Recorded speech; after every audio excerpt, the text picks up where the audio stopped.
Coming to you from the city of the weird. Exploring topics from the esoteric and unexplored to dimensions unknown. Shining a light of truth on the darkest corners of our reality. Welcome to the Curious Realm.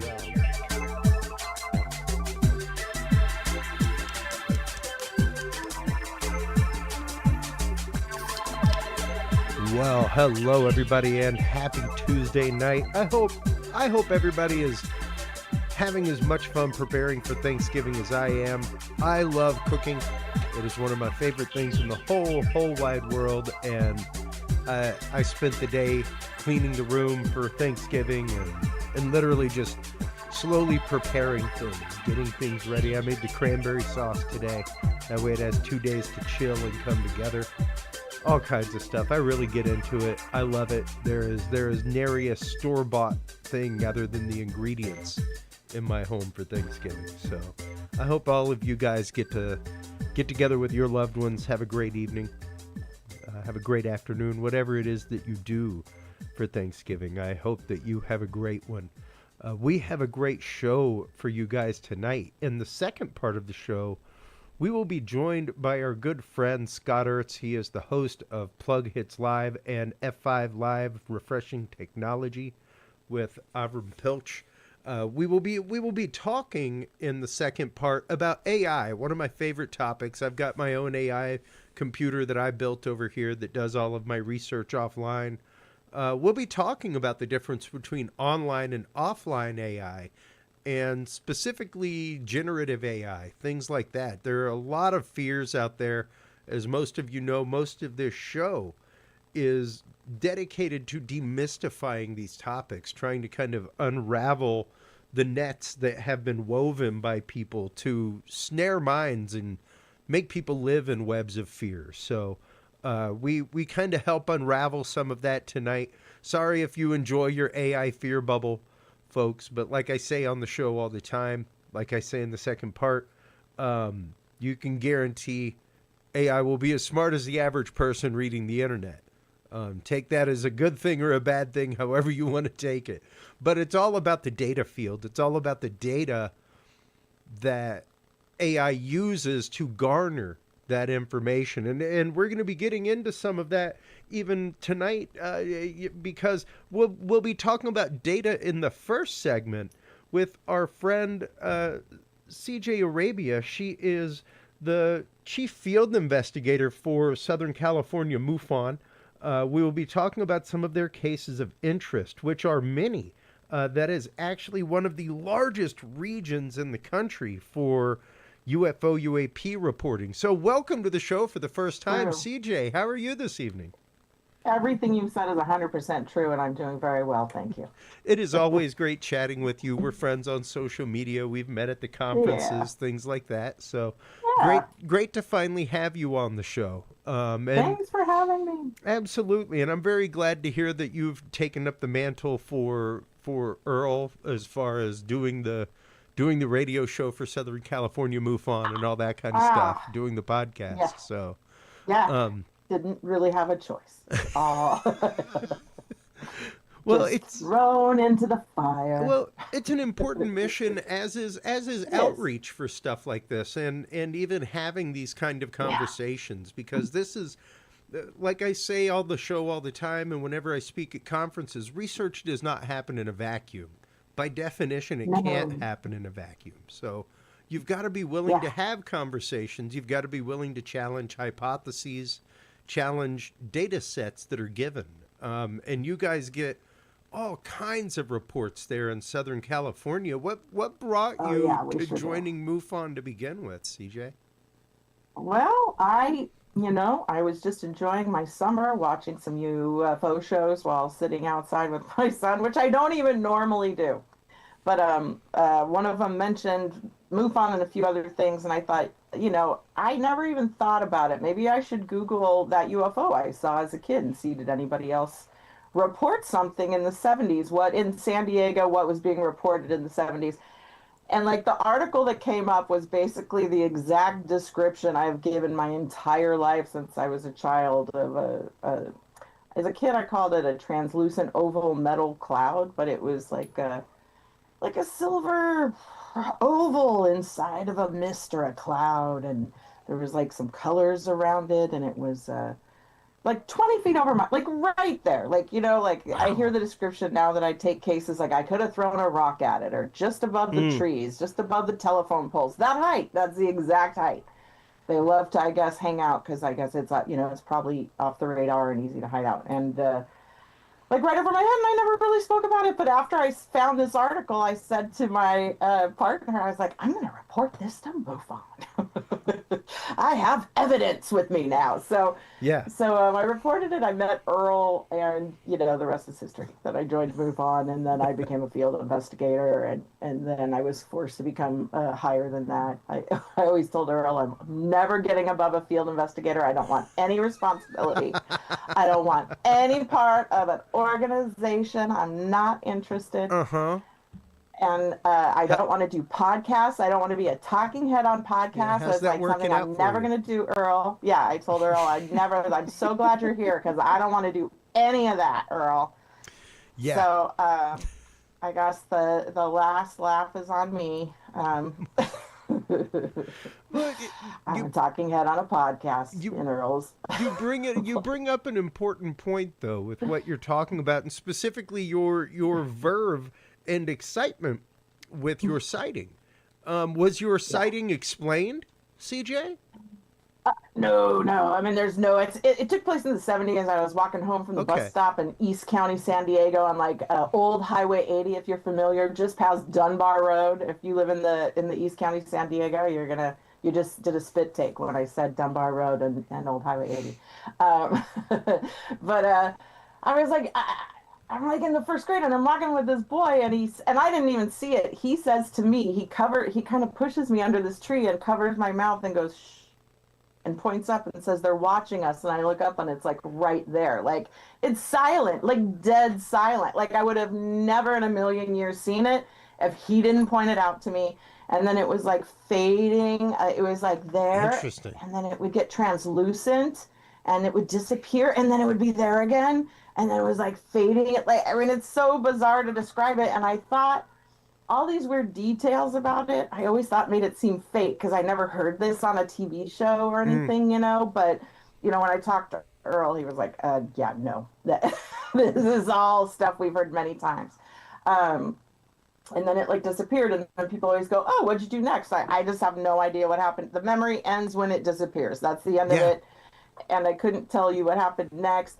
But it's never been a dream. Like I have dreams I remember from childhood, and I definitely remember them. It's not, it was like something I've told everyone, including I told my partner. We've been together about 20 years. Mather, I've told him over the years, over and over, and he's go, sure, sure. I know you saw something, and I'm like, yeah, I did see something.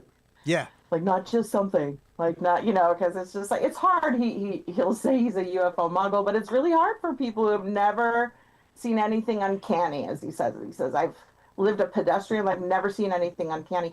But he's the kind of person who was very moved by that movie that just came out that we will not discuss. Okay. Well, yeah, But and he's very moved by it. I haven't had a chance to see Age of Disclosure yet, folks. Is what she's Yes. talking about. Feel free to go check that out. It is now out on Amazon Prime. And like you said, for those of us who are within the research communities, things like that, not really a lot of new hard revelation or anything like that. No, But nothing new. new. Don't fork out the $25 if you're in the UFO world or UFO news and you're expecting to have a revelation. This is not for you. Unless you want to show it at Thanksgiving or the holidays with your family. That to me, that's where this movie is going to come in, is Well, over the holidays. When Grandpa says, should we put a movie on? And like some grandkid goes, put on that new Age of Disclosure, yeah. and the whole family watches it. Like I was saying, we're going to need a lot of support groups for people, because these are regular people that are Yep. not entertaining the idea of UFOs at all, or aliens or whatever, biologics, whatever they want to call it, whatever, Yeah, Luis yeah. Elizondo in his tiny little suits. I wish I could put Luis Elizondo in a suit that fit him. You'll see when you see it. Yeah. His suit is one size too small. He just likes a It's- tight suit, and that's fine. There's a lot of Luis Elizondo posing in a tight suit. Anyone who's seen it knows exactly. Anyone who's watching right now who's seen it is laughing and going, Well, yeah, she's totally I right. mean that is his style, most definitely.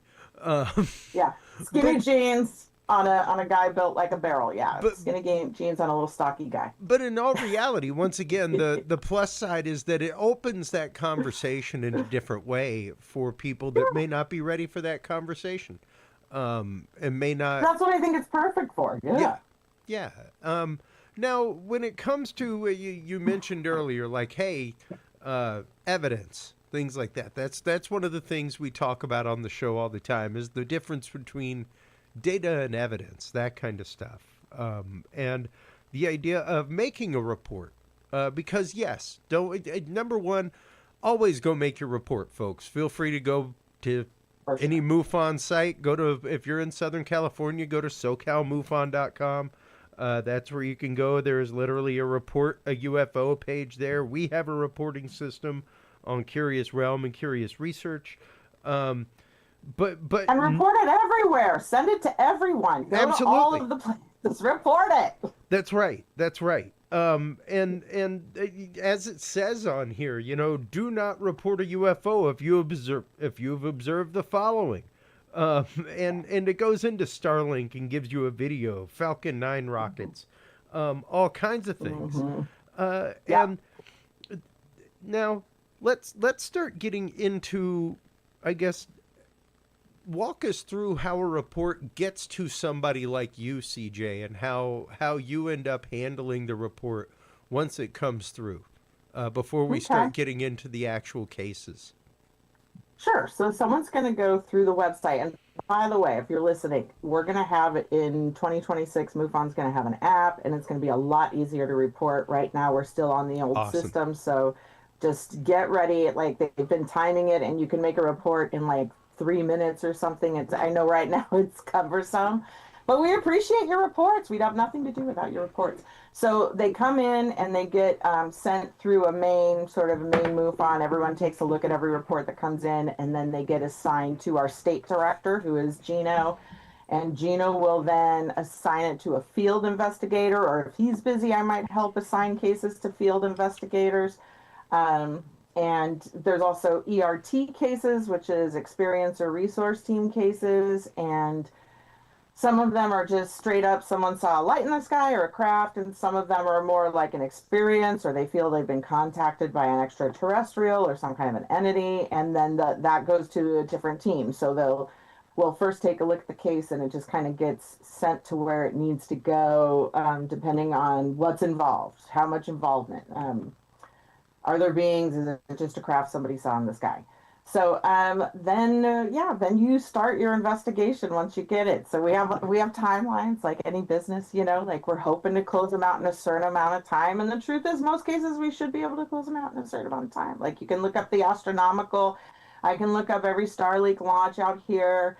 Is there a meteor shower? Did somebody see a fireball race through the sky and there was also a meteor shower? And we have to go by what is it most likely. We're not going to have like for sure 100% it was this, but if there's a meteor shower and you saw a fireball go through the sky, odds are you might have seen a shooting star. So we just kind of go with what's going on, and we look at the flights. We look at the all the craft that are in the sky, looking before, after, just in case you got your time wrong. I always ask people, is this specific time? Some people have videos, which is great because we can get the EXIF data off your phone, which will tell us exactly what time you took it, exactly when it was taken and where you were. All that kind of information comes in. And then we reach out to the person who filed it, and we get the case going. We try to take everybody's testimony in person, whether it's on the phone, or some people like to do Zoom like this with people. But we reach out and ask every single person who reports, like, would you like to talk? Can I take your... And sometimes it's not even necessary, but we give everybody a chance. Sometimes people just want to talk, and sometimes you find out, more information, even if it is something simple. Something else could happen too. So, yeah. And then we got to make a call at some point. Got to figure out what we thought it was based on the evidence, and some people have a lot of evidence, and some people have nothing but a story from the 70s, that that they remember like it was yesterday, because something happened to them that was so out of the usual, so Yeah. out of the norm that it changed them forever. Like when I was a kid, like I didn't know what it was. I didn't really know the word UFO at that point in my life, but I knew I'd see something weird. And I remember in high school seeing a show about Betty and Barney Hill and going, "Ah, that's the guys that I saw. That's like the same kind of guys I saw." So, there's those of us out there and you're just kind of watching. You're looking for something that you can relate to that tells you that what you saw was real and other people have seen it too. Yeah. Yeah, and that point of relation is, I think, hugely important. Once again, it's a big part of the conversation, and what we have to do as investigators is be able to openly listen to people without that judgment. And I mean, It's important. frequently we have to give people the information that what they have reported or what they've cited, what they've taken a picture of, taken a video of, is something explainable. But like I typically tell people, like, hey, just remember, you have now contributed to the scientific process of study of this, though it be in the category of known quantitative. That only helps us expand the category of known quantitative, which only further narrows the possibility of phenomena. And they've learned. They also, as a member of the public, they just learned something. They just learned what Starlink looks like. And next That's right. time they make a report, it'll be based on new evidence as well. And that's part of it too, is we're educating the public. I often tell the public, like, go get Flight Radar 24 app or any other, flight app. You can point it at the sky and it'll say, oh, what you're looking at is helicopter number so and so Yeah. for the news, or what it'll give you like it's a Southwest flight with Yeah. 200 people on your, like, it's like exact. And the same, there's also the we use the different ones for the celestial, there's a whole bunch of them out there. I won't even Stellarium, things yeah, like that. exactly, stellarium, yeah, exactly. We all so, like, get those and aim them at it. Like, Yeah. if you're seeing, especially if you're someone who's decided you're going to now look at the sky and find something to report, like, do it educated. Go get these apps, do what I would do, point it at the thing, take your time, and once you see, like, if it looks like a star, it might be a star. Well, and that brings up a point, which is sometimes it is just stars. And even as somebody who takes photographs of the night sky regularly, there are things out there that, especially once you hit the point of extreme zoom on a cell phone, things like that. There is artifacting. It's going to blow out every light at that point. And when you've zoomed in your cell phone to a far distance, every light is going to look like a magical orb that's changing shape in front of your eyes. So you can't. Here is a prime example. This is a purplish orb with yellow colors, things like that. This is actually Venus out of focus in my camera. So but it's a prime example of what many people post online, especially with almost no data, CJ, where it's like, hey, I took this in my backyard. And this is the example that I give on the show regularly, is this video right here, which, like I say all the time, if I posted this with, hey, I recorded this in my backyard last night, I would probably get a lot of responses on social media of, hey, I saw that too. I've recorded these, all kinds of stuff. Now, what you're looking at for the listeners out there is an image of a multicolored orb, black in the middle, undulating around the edge, flashing colors, multiple colors, moving from the top left of the screen to the bottom right in not quick order, but not floating order either. Like you said, there's a lot of people that turn in pictures of the dog star Sirius. That is exactly what that is. That is the It dog. looks amazing. Yes, that it's is amazing. That's the dog star Sirius out of focus on my telescope. It was the third star that I was aligning my telescope to lock looks like it's dancing around. Yeah. And then different depending on where it is in, as the earth is turning and stuff, it will look like it's moving around. It'll look like it's pulsing. It's red, now it's blue, now it's Yeah. green. And people are sure they're seeing an orb that's dancing for them, and Yeah. it's like it's Sirius the Duck. And even when you say it's Sirius the Duck. Well, I mean, I try not to rain on anyone's no, parade. If no, somebody asks no. me, I tell them, but like, sometimes people just want to make a report and feel good about it, and that's fine with me. If somebody wants to know the outcome, and that's fine. it's also the fact of until yes, it is an amazing moment. It's wild. Like when that happened on my camera, because once again I was aligning my telescope, so the motion that you see is actually the star itself magnified by 8 times. So you're actively watching the rotation of the Earth magnified by 8 times. That's what's making it move, is the actual rotation of the Earth just magnified.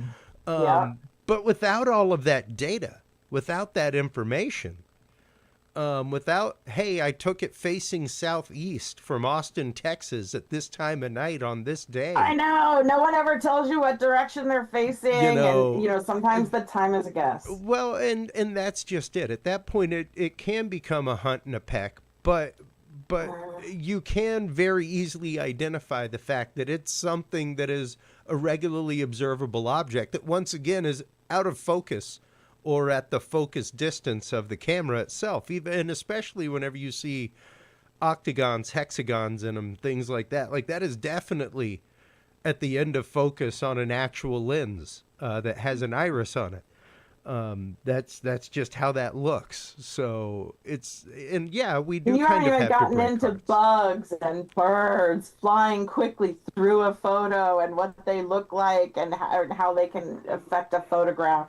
Yeah. Those are just some basic night sky, and that is our most popular in Southern California. The majority of the reports come in as starlight. Yeah.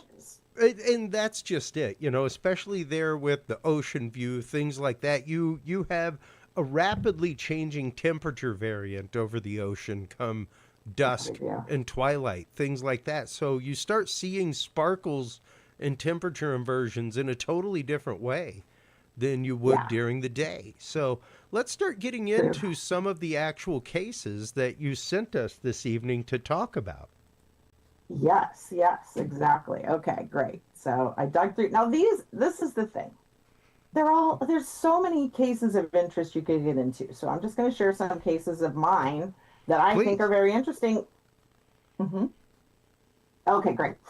So let's start with, hold on, let me see if I can find, I had a little document here and it vanished, of the different shapes. Let's see, is this the one? No, that's that.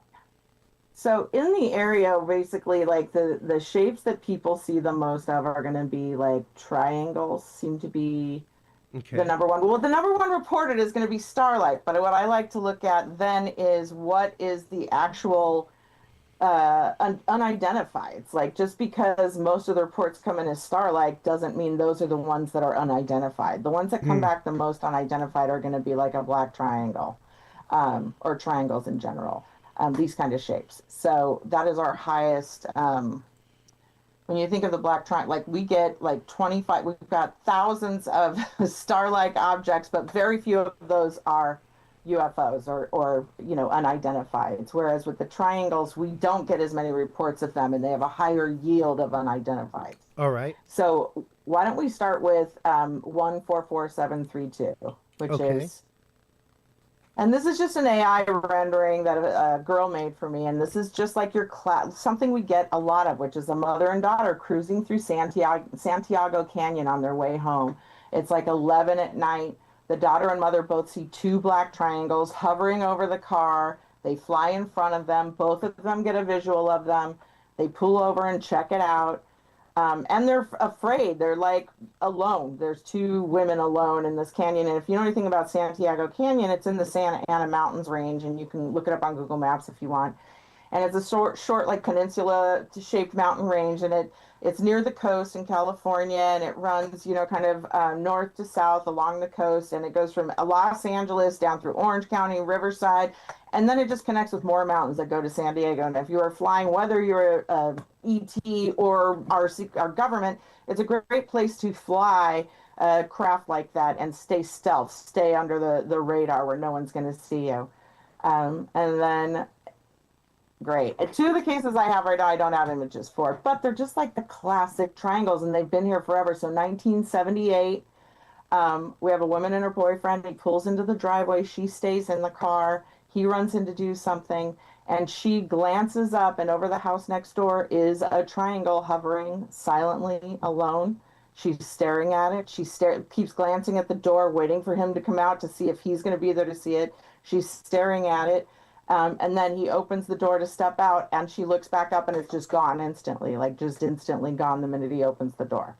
So May 1986, another one. In the spring of 86, about 11 p.m., a man in Santa Monica walking his dog at night. He turns the corner of Euclid in Arizona and sees a huge black triangle with 7 dim orange lights lining the left and the right sides, but not the back. So maybe it was a V, like the Phoenix lights or something. It's hard to see, but he says a triangle of the stars are what was missing, and it moved slowly. He says 10 to 15 miles an hour all the way out until it went over the ocean. He was trying to run to keep up with it. He couldn't keep up with it, but silently, about 200 feet over his head. Like there's no reason. Everyone who makes a report is like, my information can't get out, right? No one can ever 200 feet. Like everyone still wants their anonymity. There's nothing, it headed toward Arizona and away from me, meaning Arizona Street. Then we'll go to the Chevron, which is 134190, if you want to bring that image up. Now, these are some gentlemen on patrol at a military base in the middle of the night. And it's a national training center, and pretty much everybody ends up there before they see combat.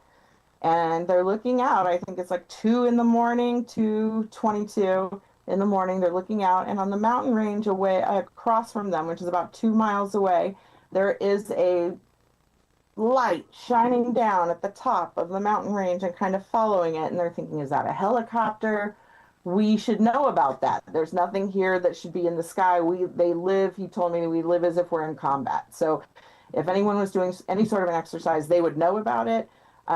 He said it was suspicious. If anything, I was like, yeah, that sounds very suspicious. A light shining down on the mountain next to your thing. So he's watching it. They're staring at it, and he and his partner are just talking like, what is that? What is it doing? What is that? And just zoop, it's right over them. So it covers a distance of 2 to 3 miles. He's like that, he said, and then it's 1,000 feet away from them. Wow. And now that light that was on the mountain is shining upon them, and they're staring at it, and then the light reverses and shoots back up, and then the craft shoots up in an instant, gone into space. And he said there was like a ring of light, like a smoke ring, that slowly drifted outward, He said it was like 1.5 miles wide, and then we couldn't see it anymore. And he said, we sat there silently watching all of this, and we turned to each other and said, we will never speak of this ever again, and agreed to it. And then he reported and said, can you look up my partner's name and see if he wanted to see if the other guy reported it. So, he's like, I just want to know. And that's what most people make a report. They just want to know, like, am I crazy, or did anyone else see this? Did I imagine this thing that even I report, like, I would love to hear someone else who saw. It's funny because one of the things we talk about regularly is the idea that these experiences, though they're frequently shared with other people, are rarely talked about with those other people. There are some circumstances where they are, but the great majority of the time, people do not talk about it. It leads to all kinds of issues in relationships, families, all kinds of stuff. Me and my best friend from high school, Billy. Hey, Billy, if you're listening. We saw something one New Year's Eve. And I will forever in my life say it was a classic UFO. It was an object, it was flying, and we could not identify what it was. It was no discernible craft or shape. It wasn't a sphere or a disc or a V or anything like that. It was in a large, about the size of 1-2 school buses. Just a large amorphous shape flying through the sky over West Houston, blocking out stars, things like that. We could see we lived over near the Mack Hike dealership, things like that. So we could see the shape of it from the lights from the freeway, everything else, but it was blotting out the stars behind it as it went. And just recently, that's another huge category is other. Like, there's a ton of reports that are none of these. Yeah. And but it wasn't until, and I mean, we've hung out, we've had beer, we've hung out for decades since then, man. I just turned 50. Never talk about all right. It.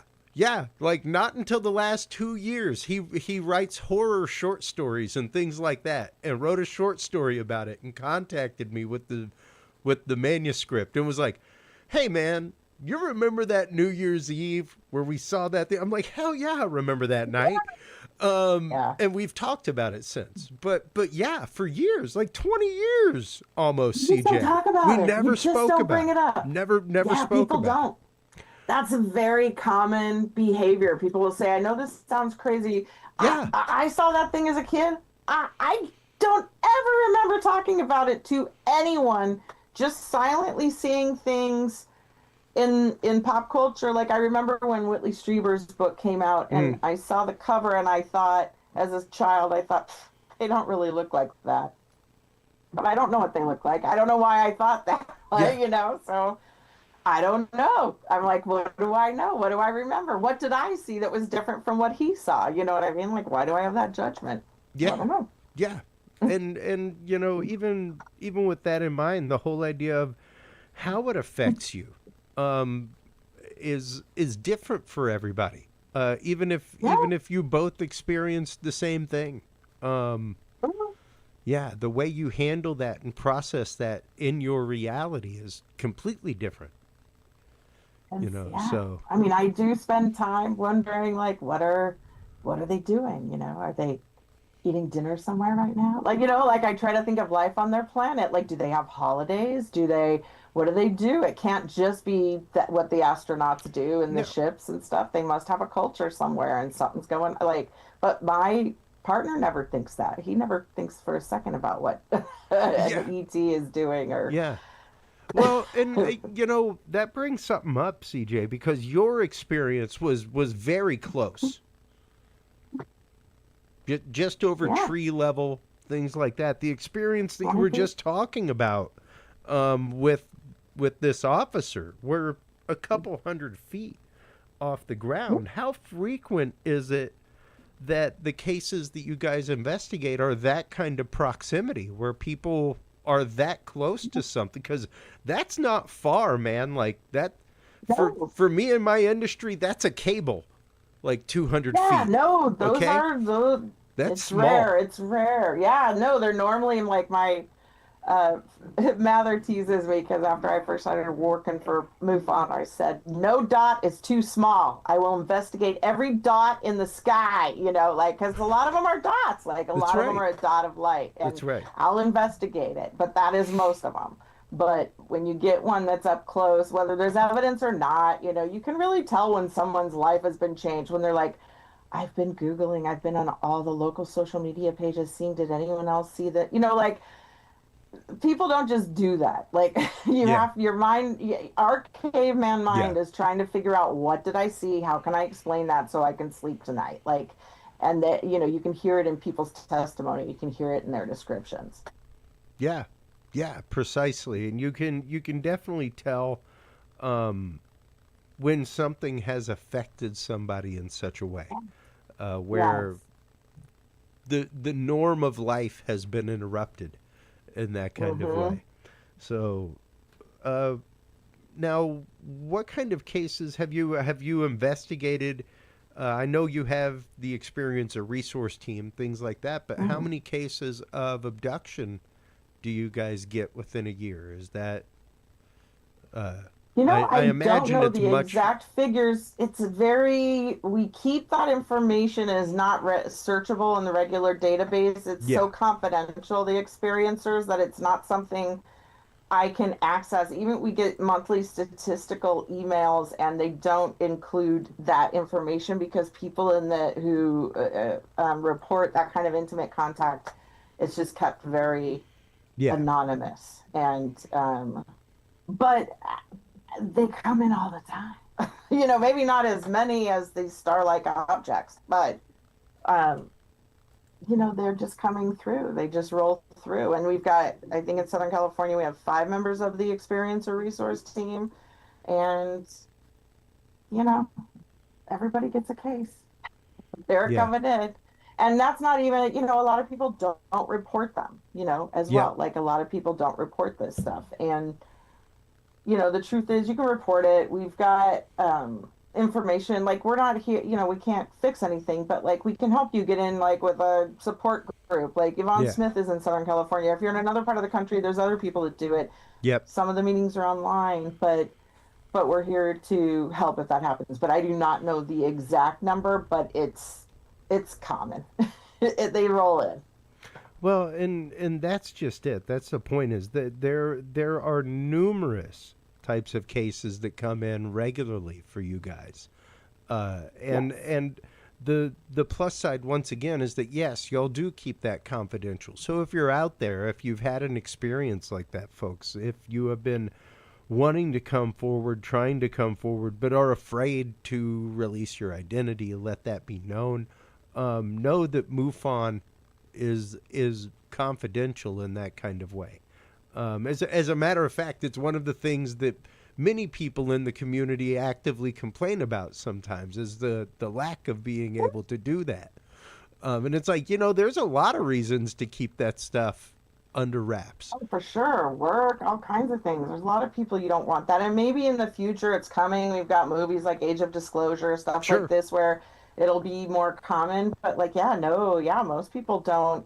You know, let's say you're adopting a child, you know, you don't need the social worker going, oh, that guy's in all the UFO stuff. Or, you know, like, I mean, there's Yeah. all sorts of stuff where you have a lawsuit, you know, and Yep. you're like, you know, the lawyer looks it up and is like, well, this guy believes in UFOs. Why should we trust it? You know, like, nobody wants Yeah. that kind of attention, and I think that's the kind of attention everyone's afraid of, and maybe we'll get there at one point. But yeah, it is very confidential. And I don't know, where there's people all over the country. You know, we've got the East Coast folks there. It's just most of the states, and if not, we have people that will cover the state. So if you Yeah. have an experience in that way, just report it. We're there Yeah. for you. Absolutely. Absolutely. Now let's start getting into some of the orb reports that you guys have. We've got you for about another 20 minutes or so. Okay, you But tell me when to stop talking. please go right ahead and start. Okay, I'm going to start. Let's go over to, and I don't, let's see. Okay, yeah, let's go to 138429 if you want to show those images. So a Okay. man moving some items from his car to his house when he hears a military chopper. He's in San Diego. It's September 9th in the evening, and it's not uncommon, obviously, to hear a military helicopter in San Diego. But he catches a light out of the corner of his eye, and he realizes the helicopter's following him. So he pulls out his phone and records what you're right. That's the video, I think. Yes, it is the video. Yeah, and then you'll see. Oh wait, no, sorry. That did I do? That's the different one. That's the one at the end. Did we put the wrong number on that? 138. Let me see. This is 429. Yeah, oh, okay. We labeled them wrong. I messed it up. Okay, That's look for okay. the Yeah. other Oh, you know why? There's 2 videos, and you said the video, Oh, but there's okay. 2 videos. Did you only get one video? Let me check my system real quick. There's one that's in the phone. It's a long, skinny video. And if Okay. not, I can Give share me it give too. me just a second. Let's go That's into okay. another Take your one real time. quick while I track Yeah, that go down. into it. So we'll go back to this. So what I found out about this case, and see, and maybe I didn't send it to you. Maybe this is my fault, and I need to drop it to you right now. But I was looking at case 138734, which is a couple of photographs a guy sent me. He goes out to take his dog in the early morning hours. It's like 4 in the morning, and it's trash day. So he has to go and carry the dog's poop up to the dumpster that's out at the street. When he gets out to the dumpster, he looks up, and there is an orange globe hovering about 50 to 100 feet above the dumpster. It's about 30 feet across. Interesting. It's like a fire. It looks like is this the one with the helicopter? Okay, yep. Yes. Yeah, because you can see the very distinct strobe from the helicopter there. Yeah. And it just turns out to be part of a series of several cases reported throughout San Diego of this. You can see it's like an orangey reddish light that looks like a globe. And that's a gentleman just moving some stuff from his car to his house. And it's funny how the reports roll in too, because people wait like a few weeks, a month, and they kind of just start trickling in, within weeks of each other. So if, like a month or so later, he reports this. Yeah. And then the next one is, if you can see those two images of pretty much the same thing, it looks like, and it's hard to say with a still photo. Look at that. What is that? And yeah, and there are a couple of spots in there where you can see a flash of the object, but it's not like the steady strobe of an FAA flash. It's not, and it's being followed by a helicopter, and it's not showing up on radar. And also, if you want to see a full breakdown of that video, Mike Rizzo, who is the Assistant State Director for Southern California, and he has a podcast called Universal Disclosure Podcast on YouTube as well. He's going to do a full analysis of that video and give you all the details, but he was nice and told me I was welcome to share the video as it was here, because I just always think of these cases and how they're just similar, and that's why it's so important to have these field investigators just talking back and forth. So then the next report that comes in is the guy who's takes his dog out and sees the photos of basically the orange light over the dumpster, and that is 734. I mean, sorry, 138734. 138734. And there's 1 and 2, if you remember those images. That is correct. There we go. Sorry, it's my first time doing a Cases of Interest, so everyone forgive me. I'll be more organized next time. Thank you. There you go. You have Here's the initial image right there. Yeah, so that's one of the 2 images he takes. He's trying different settings on his phone. But you can see it's an orange. I mean, it's, it's hard to say, oh, this is what that other guy saw in the video, but they're all within weeks of each other, and it is an orangish light, and it is not on the radar. It's not, I guess it could be a drone. I don't, but then it does. So this guy watches it for about 20 minutes, 25 minutes, and then he thinks, oh my gosh, I better go get my phone. So he runs inside, gets his phone, comes out, and it's still there. And that's when he's able to get those photographs. But he didn't want to take his eyes off it, because you're like, the minute I look away, it'll be gone, right? And then he realized that's a long experience. 20 minutes. It's a long experience. He runs inside, he gets it, he snaps the 2 photos, and then he says after he snapped the 2 photos, the light kept moving east and then zipped, gone, just straight up, gone, out of sight. And he said he'd been watching the craft for 25 minutes total from beginning to end. He checked all the apps to see if anyone in the neighborhood or anyone nearby, and this is in San Diego, out near Santee, El Cajon, where I'm from. Says he did a little research online, and he found some other people sharing a YouTube video that was taken, and it's like inconclusive. And I asked the people, I emailed the YouTube channel, they didn't respond, so I can't really investigate it. But the light looks very similar, and it's in the same city, and it's an orange light, and it's just sort of hovering over the valley. So I don't know. And I called Gillespie Field, which is like the tiny airport, like nothing. Nobody had anything. So I don't know what those are, but lately it really seems to be these like orange lights, which make me think of like, the chariots of the gods, the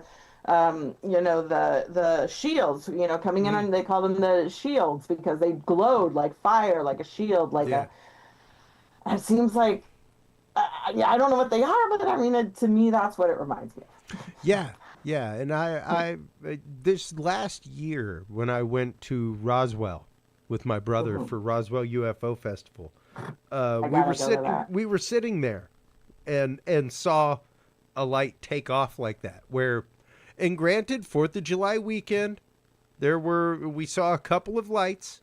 Nothing was really going on with the fireworks or anything like that. Right. But the one that we saw was really strange because, yeah, it didn't pop up. And granted, I will be the first one to say, not all flights pop up on flight radar. A lot of international flights do not pop up on flight radar. Only flights that are required to carry the specific FAA beacon that is detected. And you can see them turn it off. You can watch a plane go, and then it's gone. And then you'll see it come back on in another place. And like a lot of military flights aren't on there, things like that. So it's a good record, but it's also an imperfect record, you know. So yes, it could be another military flight. It could be something like that. We were near a military base, but it was specifically this light came in and stopped, and then just like rose at a very strange rate and just kept going until it just disappeared. And it was pretty wild to see. It was very interesting to see. What is that? But there's a reason why I don't say UFO with that. Because it wasn't an object. As far as I know, it was a light, but I don't know if it was an object. You know, like the amorphous thing that I saw flying through the sky, like that was a thing. It was. Well, that's why there's people use UAP. Like there are, to me, there's an actual use for the word UAP, and it shouldn't be for all lights in the sky. Like it doesn't just replace UFO. Like I saw an object. Like I don't want my object called a phenomenon, but a lot of people see phenomenon. So it gives us a new word to describe things. I love it because, well, I got this scientific desk reference at the MUFON conference in Ohio. But this is an actual scientific desk reference, last printed in 1975, my birth year. Wow. And it has all kinds of phenomena on the sky, on the ground. I have another one for geologic phenomena, all kinds of stuff. Cool. But yeah, it's got like articles on ball lightning going back to the 1600s.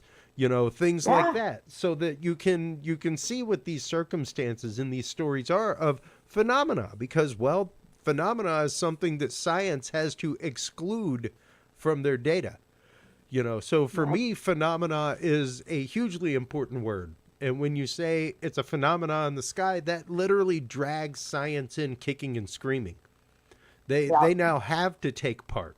Like, it's incumbent upon them once you use the word phenomena, right? You know? So. Yeah. I mean, and also, like, I was thinking about that, not to get too off topic, but No. The, you know, the age of disclosure, like, are UFOs going to no longer be included in phenomena? You know, like, are they going to be now, it's just, we got UFOs, we got aliens, we got dogs, cats, like, are they just going to be, you know, like, for me, they're a part of our regular world, because I think about them, I've seen them, I know they're there, but, like, are they going to be taken out of that realm and put into, like, just like, you know, the Swiss cheese realm, just our like regular 3D world? It's like Earl and I used to say on the show all the time, CJ. I don't say I believe in UFOs because belief implies faith. I know UFOs exist. Like, I know they do. What they are, I don't know. But I know they exist. They're real. It's part of our reality. They're not like in a dream or a fantasy. They're here in our 3D reality. They affect things in our 3D reality. That's right. I don't know what they are, and I'll tell you right now, spoiler alert, they're not going to tell you what it is either in Age of Disclosure. No. You're not going to hear anything like that. That's like, once again, that's like thinking that you're going to see the Houdini moment of somebody wheeling out a gurney on the floor of Congress and pulling a sheet off of the wreckage and a body. Like, look, here's the hand. You know, like, it's not going to happen. That's not what disclosure is. Disclosure is going to happen through legal means, that kind of stuff. So, which we can have a total conversation on at some point. Yes, I mean, look, I love talking about this stuff. I love thinking about it. I know all That's of my it. thoughts are not the most popular, but I just love entertaining all these thoughts and ideas. Like that's what now is for. When Exactly. all the information comes out, we won't be able to have all these theories. We'll just know what's going on. But like Yeah. for now, our caveman brain gets to wonder, and that's just one of the things our caveman brain loves to do is wonder what's next, what's around the corner, Yep. what's beyond the shore, what's just above us in the sky, what's below us in the ocean, what is it? Yep. Exactly. All And right. we did have that one extra video that I accidentally played. Let's get into that for a Oh, that's second, okay. Let me talk about that. I know we got to please. get on. So this is just, I love this case. And this guy said he was on the local news and everything. So your viewers may, if you're in the Indio area, might have even seen it on the local news. But he sent it because he said, I still don't know what it is. No one, they put it on the news, but no one's told me what it is. And I said, I don't think I can tell you either. But man lives out in Indio. He has a job. He also in India is the kind of place where you drive your trash to the dump. And he had heard there was a dump near his office. So he thought, I'm going to go check out this dump after work and see if this is a good place that I could just take the trash here on my way to work in the morning. So it's like 9 something at night, 9:14 at night, he says. And he goes out, he checks out the dump. Dump looks good. He's driving home from the dump off this dark road in the middle of Indio, spills a beverage in his lap, just like the guy taking his dog out for a walk. People Yeah. are always just doing something and they appear. Spills a beverage, pulls over to the side of the road. He's wiping his pants, getting it off, and he notices this light coming in. And he assumes it's a helicopter coming, doesn't pay too much attention to it. It's getting closer and closer. He opens his sunroof to hear the helicopter, but there are no sounds coming through his sunroof. Um, he's listening. He pulls out his phone. He starts filming. Even in the video, when you play it, I don't know if you can hear it. You can hear his dog snoring. He has a tiny dog that's snoring on the front seat. What are those lights coming out of that other light? But there are no sounds coming through his sunroof. He's listening. He pulls out his phone. He starts filming. Even in the video, when you play it. Sorry, I just started hearing myself back to myself. Okay, Sorry. so that's okay. No, I just wanted to make sure I wasn't speaking over myself. So he says, sure, could be, because everybody goes to flares, could be flares. He said, sure, I don't see any smoke. You can't see. Usually, if you see flares, you're going to see the smoke in the light as they're falling. There's really no smoke around it or anything. And I showed it to military people with flares, and they said similar, but not quite. So again, it's just sort of in the unknown. We don't know. Like, I don't, like what, and why are the lights the same size as the original lights sometimes when they break off and they're like almost liquid? I don't know. I don't know what it is. It's an unknown, obviously, because I can't tell you. And then why is one breaking? And maybe it is flares, but why can't? It's nighttime in the desert. Sound travels so well at night in the desert. You know what I mean? Like he should be hearing. There's no sound other than his tiny little dog snoring. No, I would definitely go drones. It could be a drone, but then why is the drone dropping things? What is it? What is the drone dropping, and why? The drone is dropping drones. But they just go straight down to the ground. If you watch, they could be returning home, something like that. Could be. If you watch, it looks like because that definitely looks like an FAA light, as far as the colors flashing, and then one coming off that's the same size that has another flashing object come off of it. Maybe it is a drone. Yeah, it could be. Most people said they felt it was flares, not drones. Because then they're just the thing is though, but the one FAA light, the first one that comes off, and I'll stop saying FAA light because I don't want to impose that over people's minds. I see like a reddish light in there, but I can't tell. But if you watch, right there, right there. Now watch, you'll see it come back up in a second after the second light comes down. Case solved. I'll tell them it's drones. Maybe, I didn't. Watch. It's hard. Here it comes coming back up. Whoop. Yeah, right there. So that's where I go for drone rehearsal. Yeah.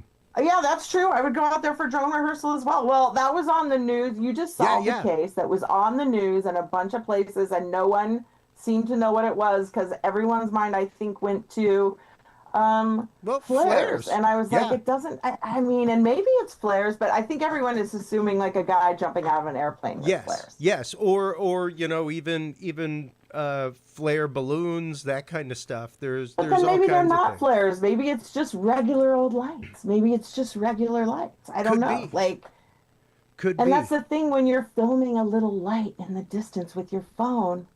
Well, and once again, the important thing Hard. to remember is that sense of wonder and awe that happens in the moment, CJ. Yeah. That's what you have to hold on to, because as much as I hate to break any heart out there, you've got a 3 to 5% chance that you caught something strange. And a 97 to 95% chance that you caught something explainable.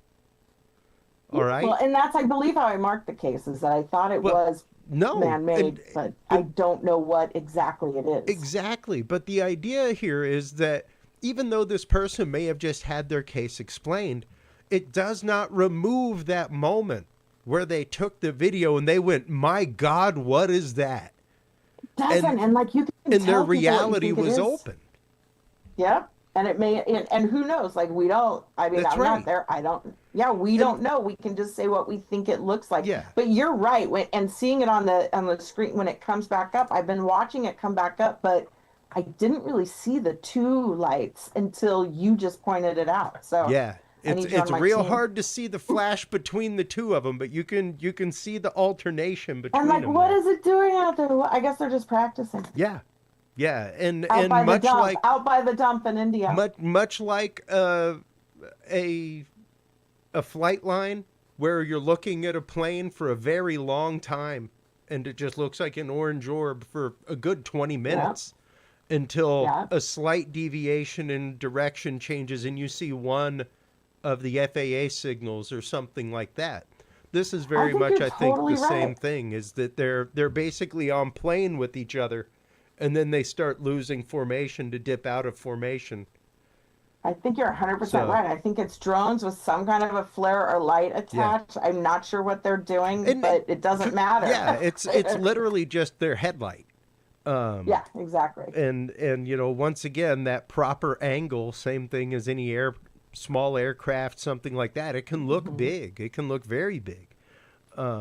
So yeah, that's just my initial assessment looking at it. No, I think your explanation to me makes the most sense, because I showed it to a lot of people and I got a lot of different explanations, and I was like, I'm pretty sure it's something, but I just don't know exactly what. But the drone with flares makes the most sense, but I hadn't really thought of a drone with flares. I was thinking of people with flares. even a drone releasing smaller drones. Once again, like Smaller a drone drones, show, that kind Yeah, of like stuff. what do I know? I don't know Because- what drone, and I did watch a million drone footages. I watched a million people diving out of airplanes with flares. Absolutely. But that's just it. Is that number one, we can't all know all of it. I don't know all of it. No. And there's a lot out there. There are a lot of tools out there, a lot of things that, like you were There's saying, UFO Stellarium, kits for yeah. drones. You can buy a UFO kit. Like I've seen and also I love when you guys film your drones, because you give us things to look at. Yeah. To compare things to, and that's where I go a lot when I go, I think this is a drone, but I'm trying to find a drone footage that looks similar to this drone. So like when you guys film it and put it up, it helps us. There are drones. I had a buddy when the whole drone flap happened this last year. I had a buddy that was like, "Oh, there's no way. These things are up there for hours." I'm like, I don't know if you've ever seen like a pipeline surveying drone that has an 8 to 12 hour battery life. And a 40-pound pulling capacity, where it can lift 40 pounds for that amount of time. That kind of stuff. Where they're carrying high def 12G cameras, stuff like that. That's what I would love. If you know a drone expert, I'd stuff. love to get a drone expert to speak to SoCal MUFON as well. There's- It's hard to find experts in certain areas, but Yeah. because there's so much technology out there. There's tons of it that is being Yeah, leveraged. it's everyone's just a volunteer. That's why we always Yeah. have like speakers at all our meetings and stuff because we're constantly learning. Like you can't know everything. Yeah, no, exactly. And even now, like I've told quite a few people, because things have picked up here a little bit in our area, social media wise, as far as things and sightings and people posting stuff. And it's like, please don't forget the Amazon drone deliveries just started here in Texas. So there's a whole lot more drones out there in the sky than you thought. A whole Everything's lot more. a drone or AI. Because Because if they've started, that means they've been testing for quite a while. Right. So True. It's true. I can't tell you how many times I see something and I go, of course that's it. But like that's how you learn. It's how you learn. I live here near the flight line for Austin Bergstrom, and there last Halloween we were out walking, and my buddy was in town with us. We were out doing the loop for Halloween, trick or treating, and for 20 or 30 minutes, CJ, I was like, that is not Jupiter. It's not the time of year for Jupiter in the sky right now. It's not. It's not this, it's not that. And it took 30 minutes, and we were walking like on a loop. So even as we turned, even as we curved, this thing looked just like a hovering orange orb. Nothing more. Until about minute 35 when we stopped in an Esplanade and we're talking with a family, and I saw blink, blink, blink, blink, and it was like, oh my God. It's like, yeah, I knew the flight line's here, but it never moved. It took that long for the perspective of the plane to change and for me to rotate on the Earth, for that perspective to change, and for those lights to be able to be seen beyond the brightness and luminosity of the landing light. And something coming at you from far away will look like it's shooting straight up too. Exactly. So it was wild, and it was truly a moment where like I had to check myself after, and be like, all right, I need to be more skeptical of my mind whenever I'm looking at things out in the wild, because I got pretty carried away there for a little while. Where it was like, no, man, that is something strange right there, Well, and it was. I mean, your angle of it and everything actually was. It really was. Like, there's like one woman sent me a great thing, and I was like, well, you have an angle I've never seen of, the Falcon, what is it, the satellite train? Yeah. Like it was coming straight at her, so it looked like dots were appearing, shooting slowly straight up into the sky. So. And she didn't really care. Yeah. She wasn't happy that she had I never saw footage of it doing that before. It was coming straight at her. Yeah. Yeah. Now, in the last few minutes here, CJ, how do you begin to, I guess, explain these things to an experiencer, to somebody who's given a report, and how do you further encourage somebody to keep looking up in that kind of way?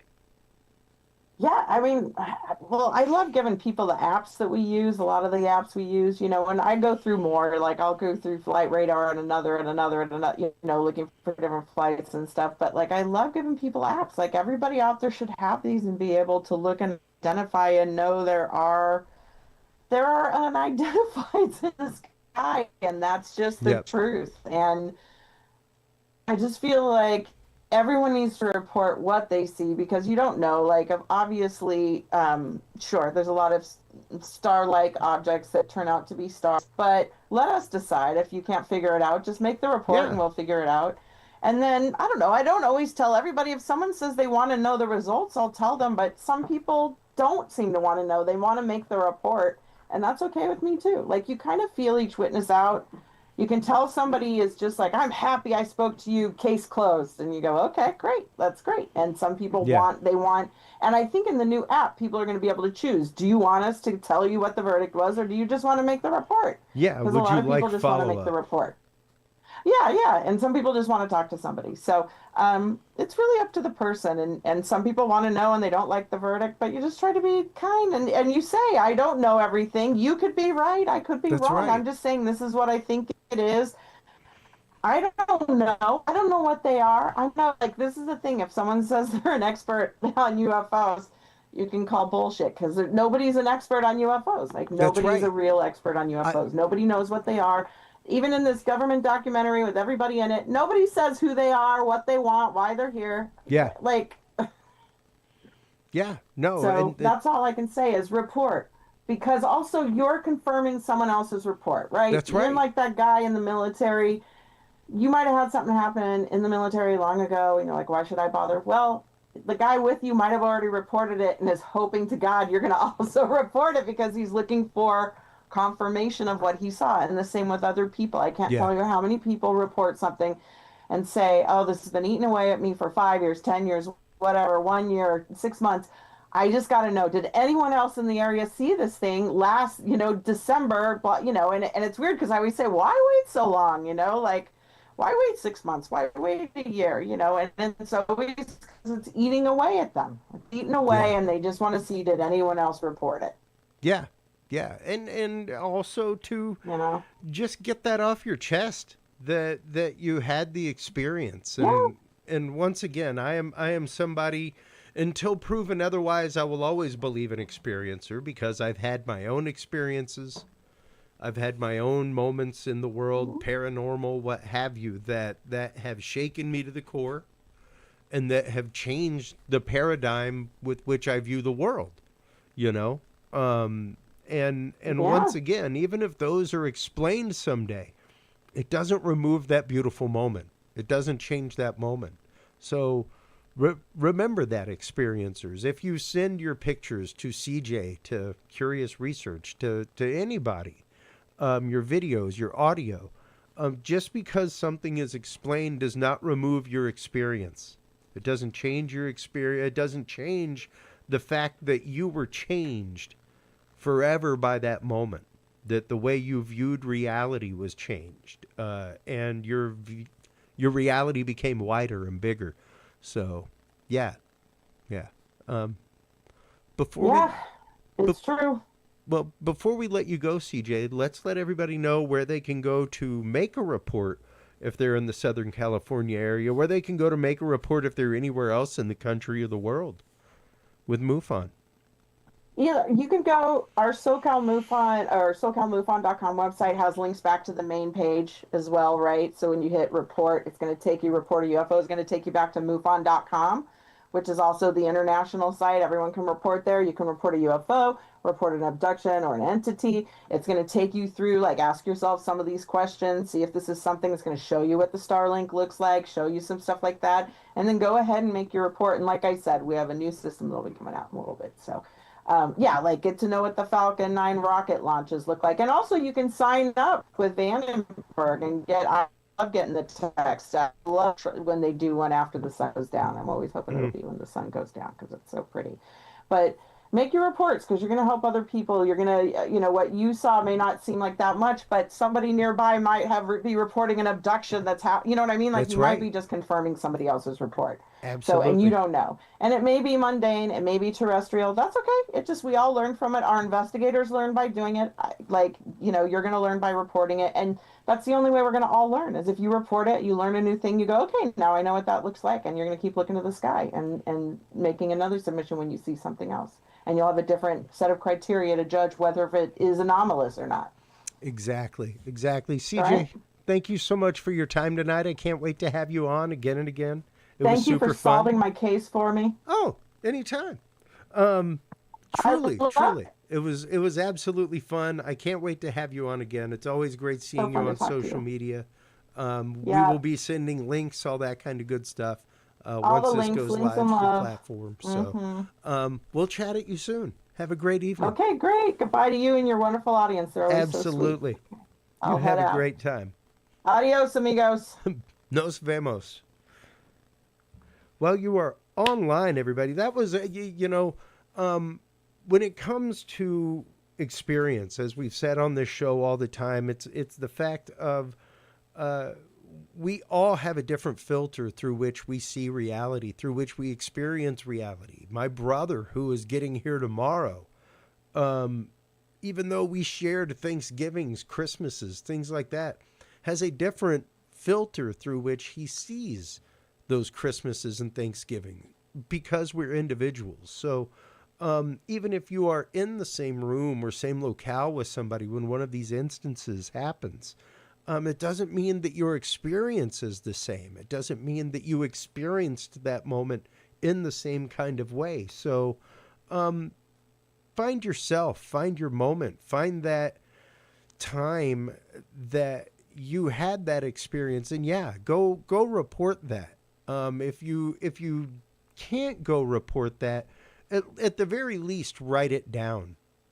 So that what you have is as undeprecated as possible, because the further you go down the line, the further you get away from facts and you start seeing things through that filter of reality. When we come back from this quick commercial break, everybody, we will be talking with our good friend Scott Ertz from Plughitz Live and F5 Live Refreshing Technology about the filter of fear of AI. Is it reasonable? Is it necessary? Is AI good? Can it help us? What can it do for humanity?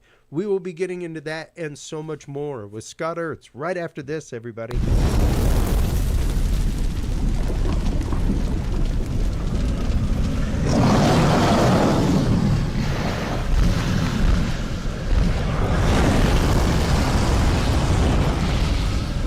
The key to good science is good research. At the heart of good research is a good data set. With the field observation and encounter log from Curious Research, you can easily keep track of your investigative information all in one place, making it easier to review cases and readily see comparisons and contrasts between them. Whether out in the woods squatching, in a back room gathering EVPs, or using high-tech gear to track UFO, UAP activity, this easy-to-carry, pocket-sized scientific data log is the perfect companion for any field researcher. You can find your copy of the Curious Research Field Observation and Encounter Log at Amazon.com or visit the official Curious Realm store at curiousrealm.com/store to reserve your copy for yourself, your family, or a mind that you want to open. That website again is curiousrealm.com/store.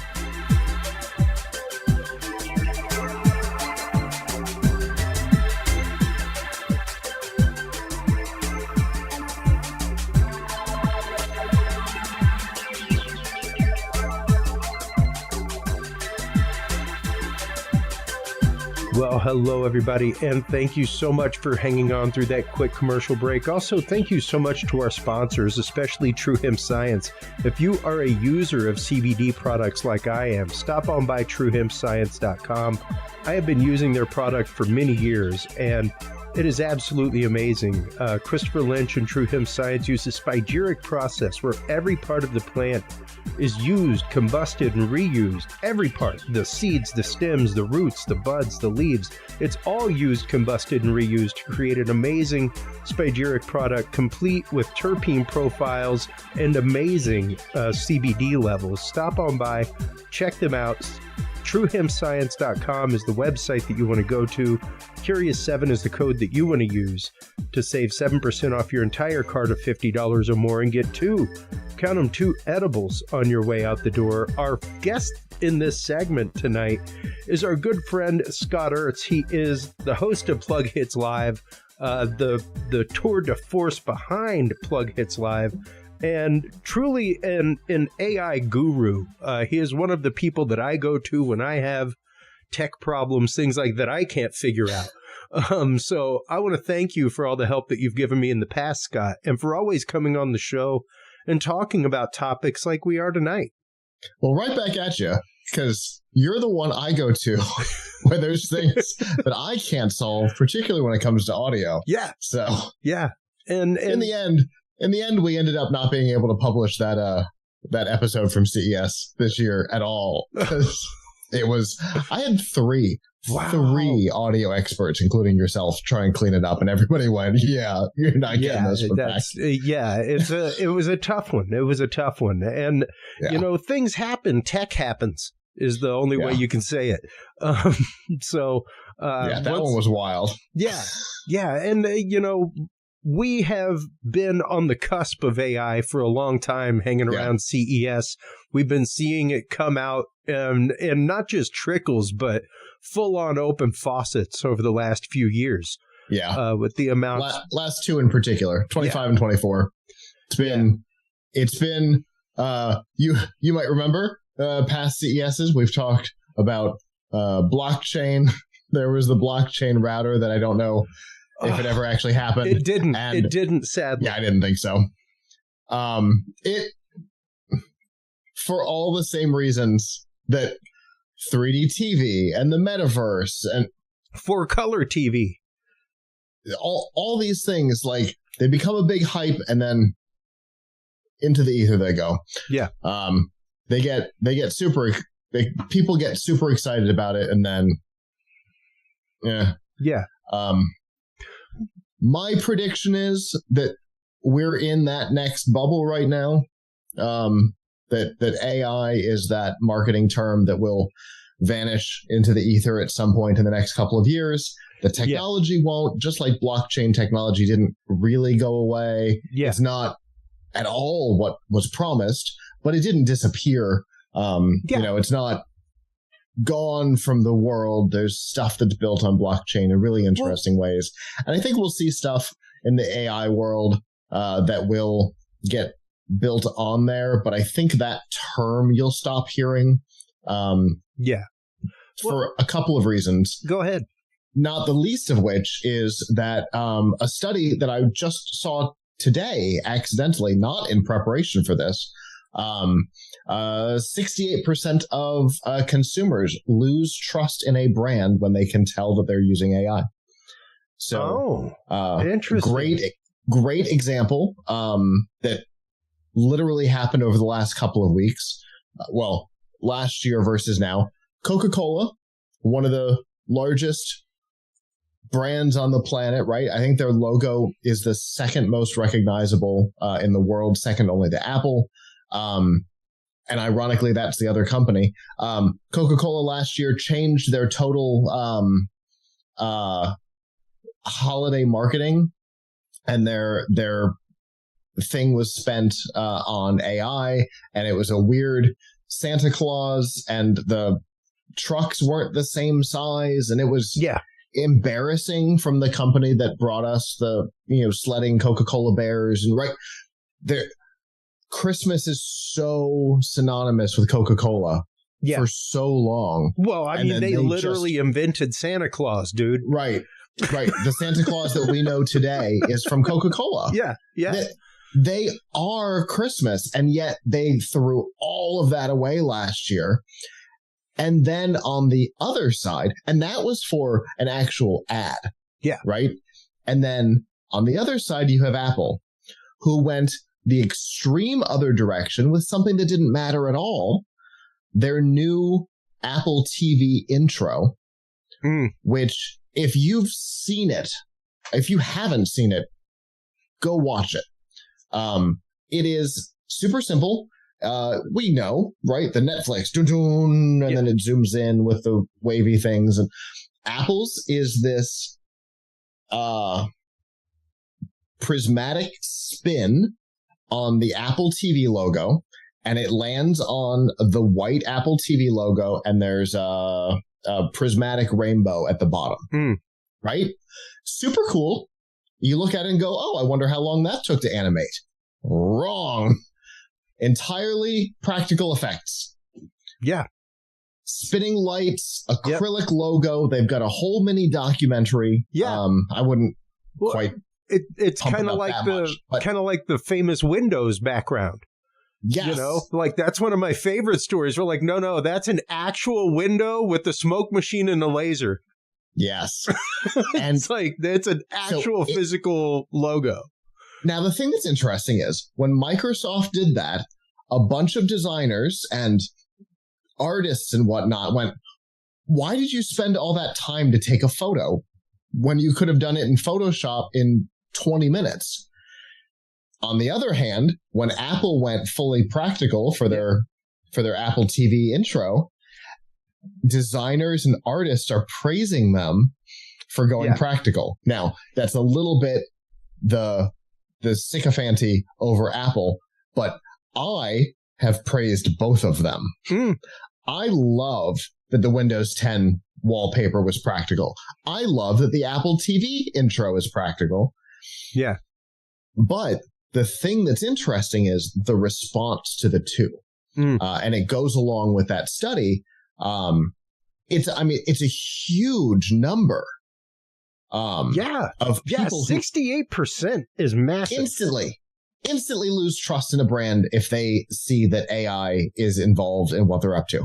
I mean, that's a huge number. Now, there are ways to incorporate it that don't scream, look, I used AI. Sure. Right? And then there are ways to just own it. Right? Ray William Johnson is a great example of somebody who's using AI, fully owns it, talks about that Leonardo is his content partner, but they always start with real art, which I know you know about yourself, right? Yeah. Starting with human-made art and then allowing, in his case, Leonardo, and I think in your case, Midjourney, to augment human art. Yeah. That, he doesn't seem to have the backlash to using Leonardo when they're doing that. Exactly. And I remember that I've been editing video long enough that Photoshop and Premiere were not the same thing, and Premiere was not owned by Adobe, and you had to buy Boris effects. It didn't come with it. All those things. I was still deck-to-deck editing things at the time. Me too. And people were literally concerned at the moment that graphic artistry as we knew it, that art of hand making font, hand drawing things for ads, stuff like that, was going to go away because of Photoshop. That it was that the world of the graphic artist was going to change forever, and the workflow changed. The need for a graphic artist was still there. Indeed. And the hand-drawn stuff has not gone away. No. We haven't premiered it yet, but here's a world premiere announcement. The TPN CES 2026 logo, because, we do a little bit with it every year. This is an old one, right? Last year, CES's branding went all hollow, so it was all outline text. So we did too. This year, they have used AI, which I think is really funny, and we are not. Our logo is taking on the branding effects of the CES branding for the year with these almost home movies style, circles, and we're doing the logo this year by hand in that style. We have an artist that's working on it probably as we speak. Yeah. And that's just all it did was it went from a pen or pencil or something on paper to a Waymo tablet. It's so sad. I have one right in front of me and I can't reach it. To a stylus on a screen. Yeah. And Wacom has done such a great job of creating styluses that have texture and form, and you can feel like you're writing on a correct surface. It doesn't feel like plastic on glass and things like that. That's what Vicky's working on right now for us, but it's still hand drawn. It's to a digital surface in either Inkscape or Illustrator. True. But it's still hand drawn. That's right. And it's going to look awesome. Yeah. And I use a Remarkable tablet. And I love that thing. And you can do all kinds of digital work with it. And it's fantastic. And all it is a different style of workflow. But you do have the issues with AI creation going on. I mean, the whole AI, I've got an AI voice for me. Our mutual friend Todd Cochran was the one who advised me to go with 11 Labs. But I've got a program in my voice where, yeah, I could feed it any script and you would have to really, really, really, really know me. Yeah. To know that is not me reading that script. Yeah. Like when Todd was using it, I always knew when it wasn't him. Yeah. And I imagine I would know that it's not you. My brother spotted it. He was like, okay, hold on. Yeah, because I mean, it was interesting. You and I have known each other for years. Exactly. Face to face, person to person. Yeah. And that's not the same thing even as your listeners, right? Yep. Your listeners may not be able to identify it because they've not been in a room with you. They may not be able to pick out, like, knowing what your face is doing while you're talking. Yeah, yeah. Right? Which you and I have, you and your brother obviously have. We both have with Todd. Exactly. But yeah, there's lots of times. We had somebody on the show during CES pre-COVID. It must have been 18 or 19. Don Bain was doing the interview, and they said they could clone his voice. Well, they said they could clone a voice. And I said, I came on, I was TDing at the time. I came on and I said, so you're telling me that I can have a digital Don Bain? And Don goes, why would you want that? And I said, listen to your voice. And the guy from the company went, exactly.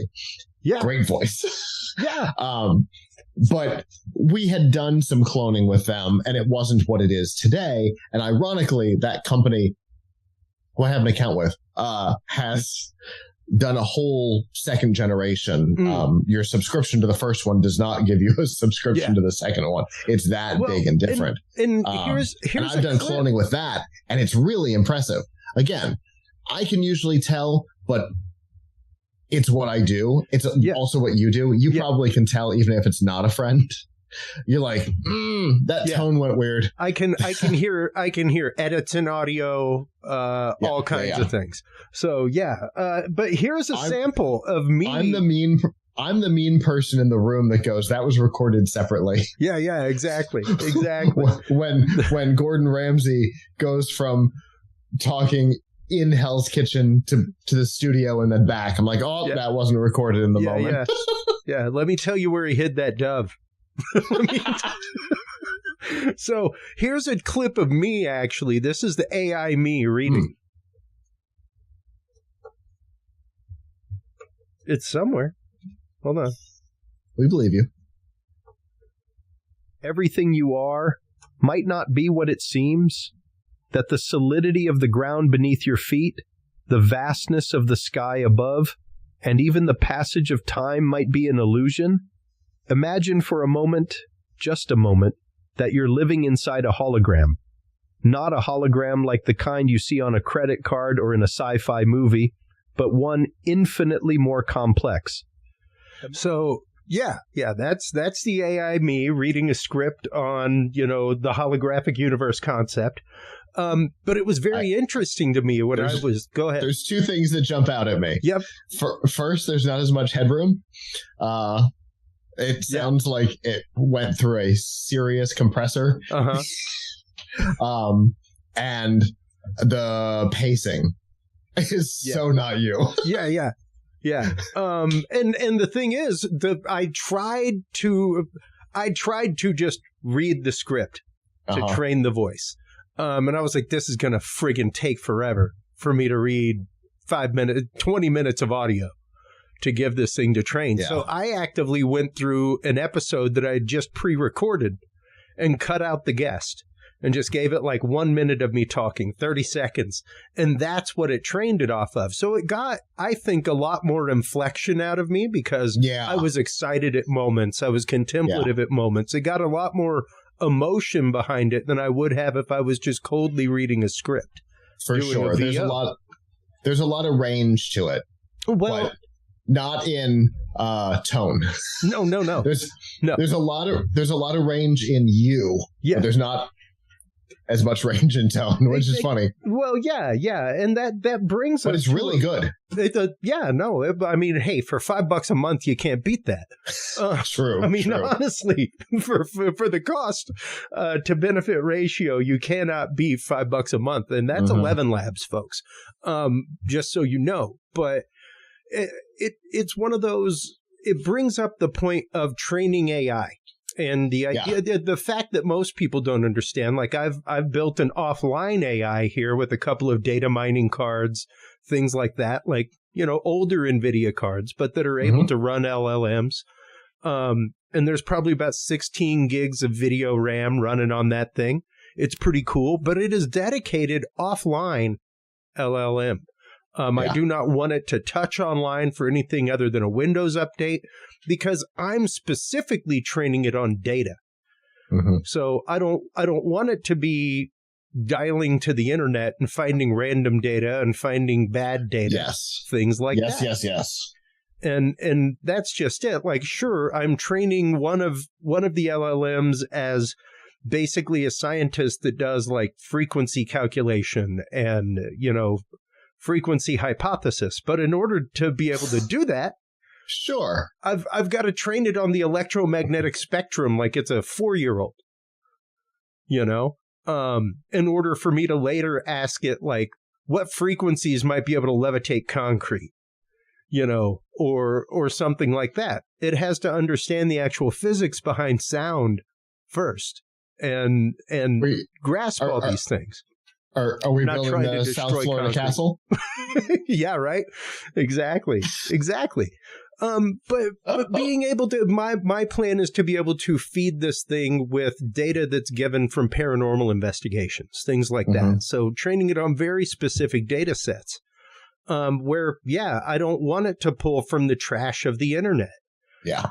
And that's just it. That's why it hallucinates and everything. You don't want Gemini to recommend putting glue in your macaroni and cheese. Yeah. Or I can't say what it said, but I think we all know somebody asked Gemini a fairly simple question, and it recommended and one user on Reddit recommends self-harm. Yeah. Oh. Yeah. Holy cow. Yeah. No, and that changed tones real quick. Well, and that's just it. There are a couple examples that I give, and the first is always Tay. Oh, yeah. Always Tay. Always. I've used her as my example for years. Well, I think we've talked about her on this show before. At least two, or at least the previous show. Out of 2 of your appearances, we've talked about Tay. Absolutely. It's always hilarious. My first go-to because it truly shows the example of how the data pool affects the intelligence. Absolutely. And Tay, just for all of you folks who don't know, it's the Microsoft AI that was released onto Twitter into the wild. It had the intelligence of like a kindergartner, something like that when it went on. By the time it was done, it had the intelligence of like a 16-year-old, but because it was only fed Twitter, was like a raving racist. Yeah. And had to be taken offline within 48 hours. Yeah. Microsoft was like, yo, pull the plug on this because this is just out of pocket. We cannot control this thing. It was wild. I spent some time with her. Yeah. And it was crazy. Yeah. No, it was absolute insanity. But that's also because it was only pulling from the screaming of the void that is Twitter. Which also is important. It proved that data set is important, but it also proved that Twitter hasn't actually changed. It's always been a pile of garbage. That's right. Always been a hot dumpster fire. Yeah. Elon Musk did not change the tone of Twitter. Nope. Nope. Not one bit. It's always been nonsense. Yeah. So. Yeah. And that's what I tell people all the time. Like, my birthday is the day before Skynet becomes sentient in Terminator. So it's always been a big point for me that, like, hey, if you're concerned about Skynet or something like that, here's the thing. The internet is probably as smart as the average person reading the internet, these AIs, because it's using the internet as its source material. Yeah. So it doesn't have the capability of discernment that we have.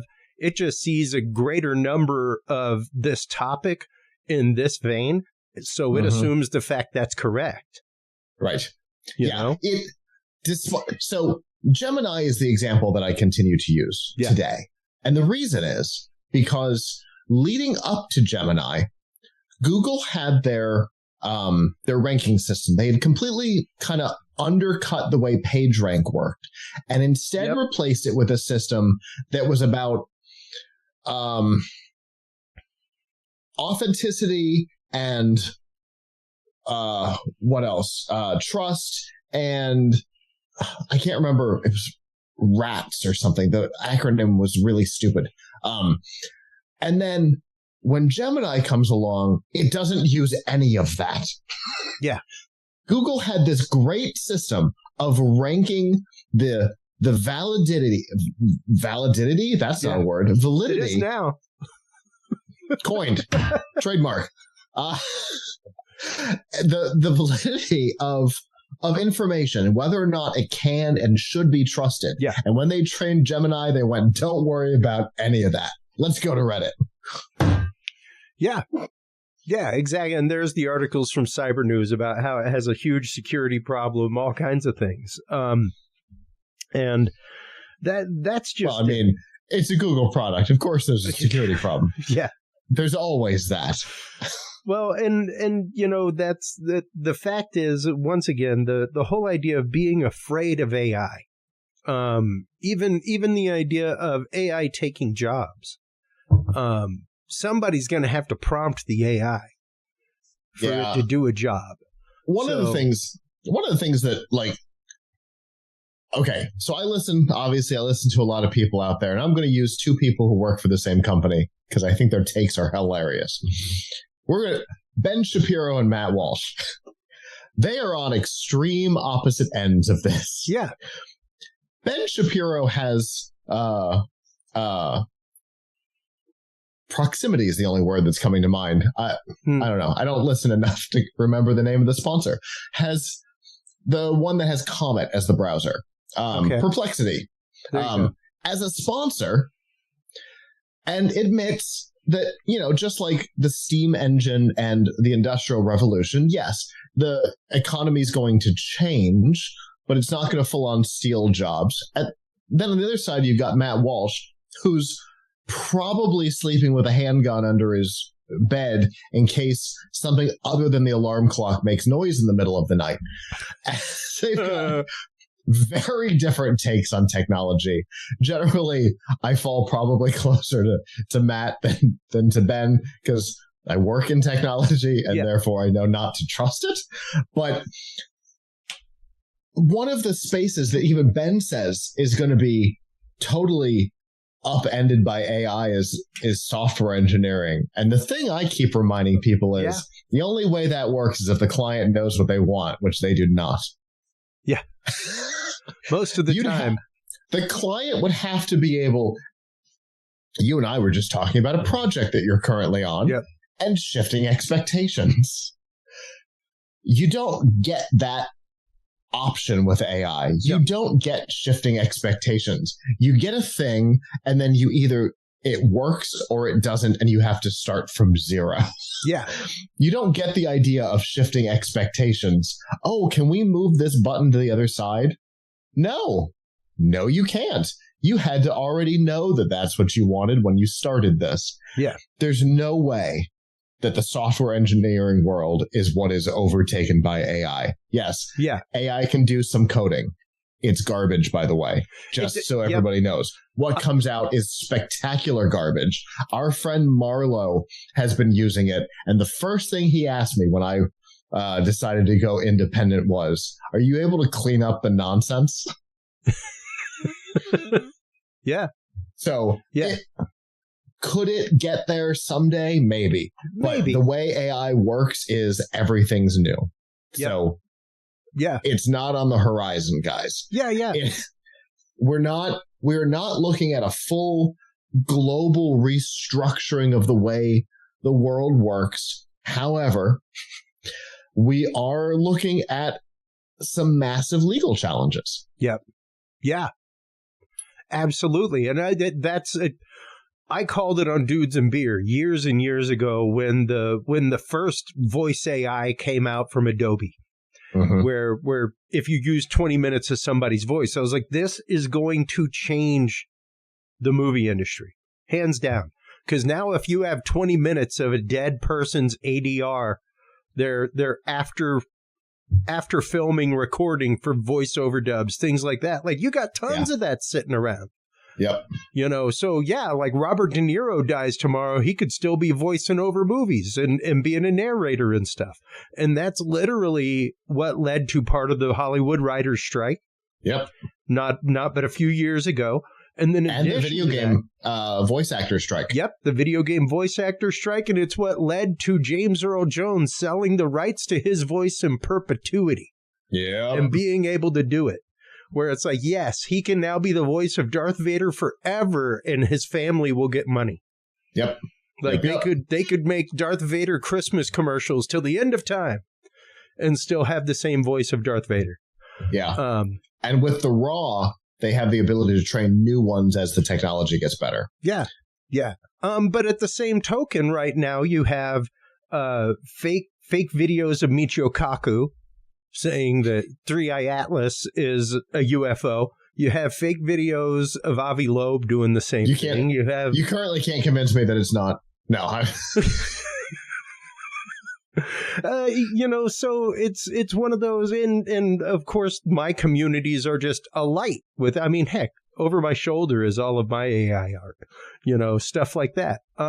It's not hard to generate things now. And even right now, we're looking at the fact of the top song on the country music charts is from an AI artist. Yeah. From an AI artist. So it's interesting. Which kind of tells you the current state of country music.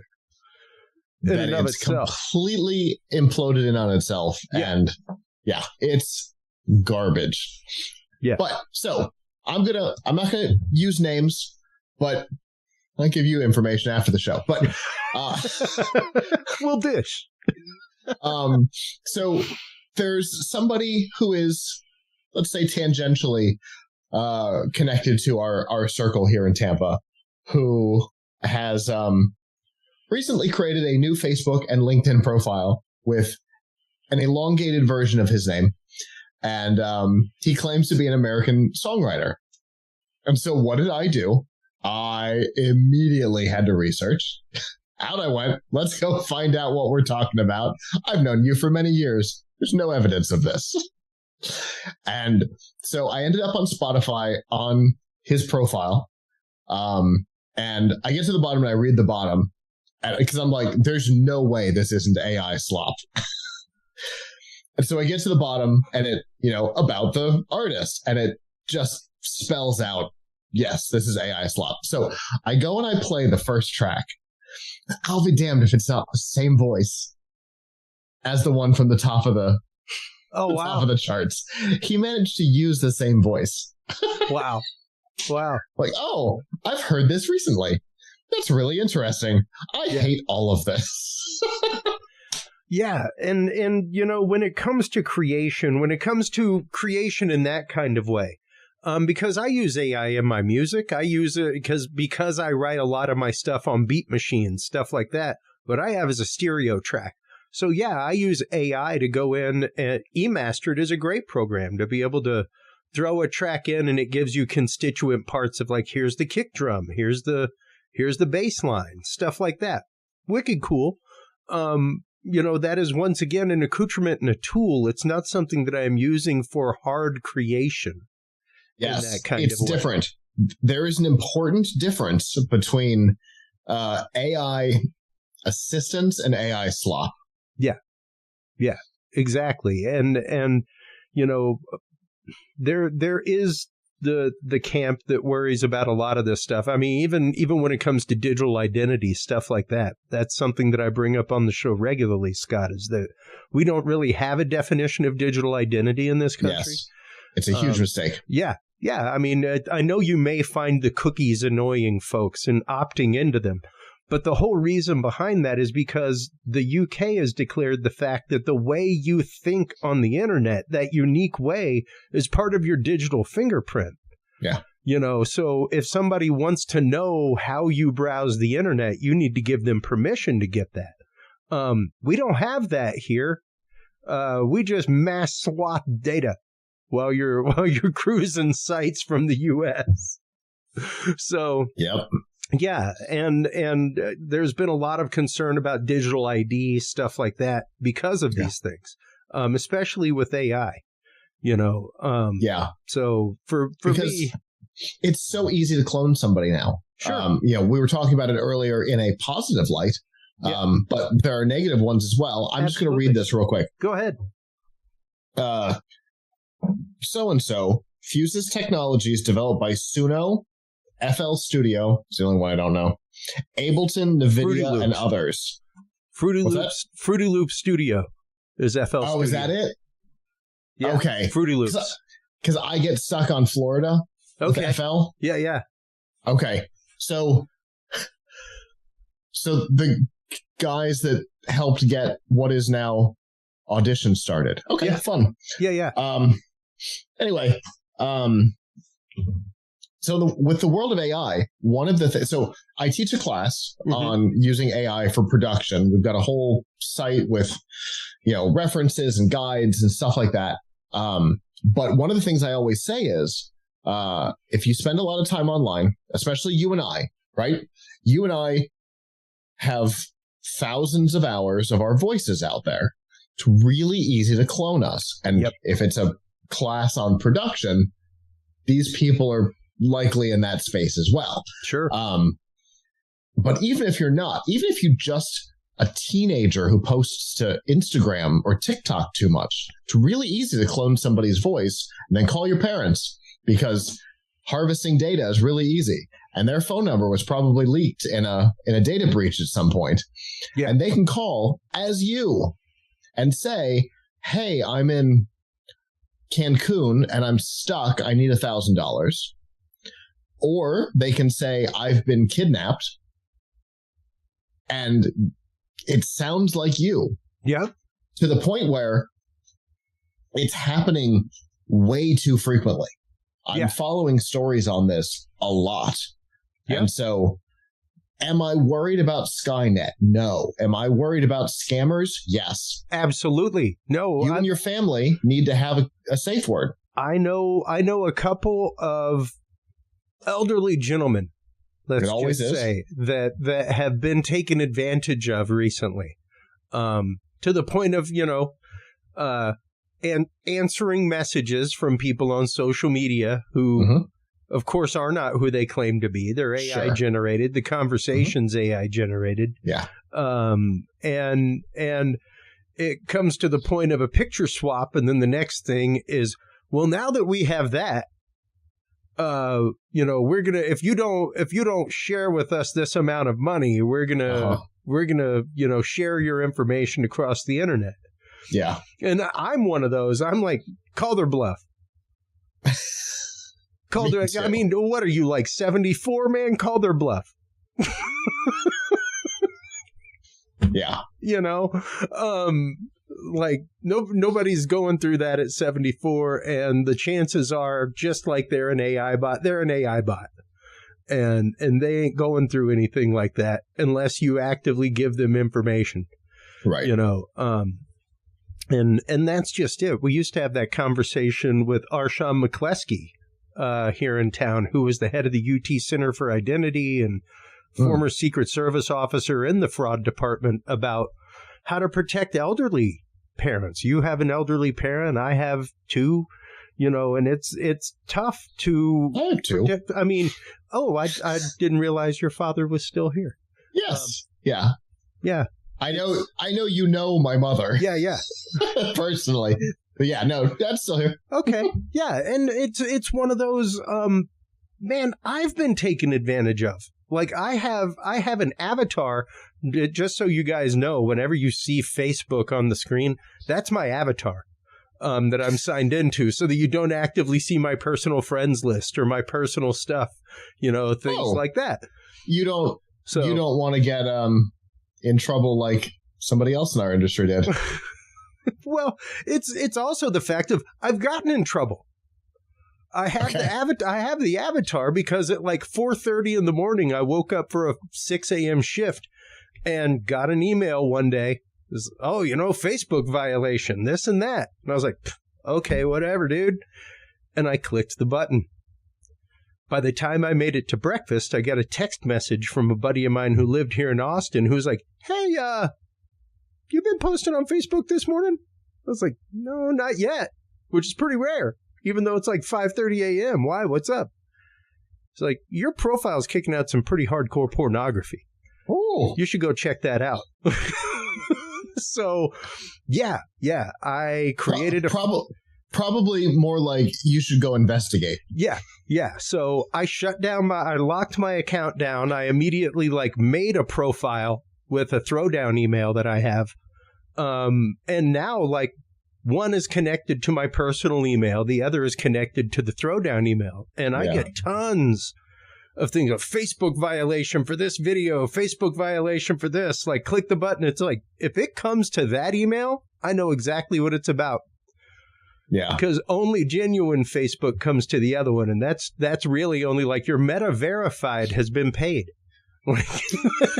That's all I ever get is your Meta, and that made a huge difference, honestly, with the number of things that I got just verifying my Facebook account.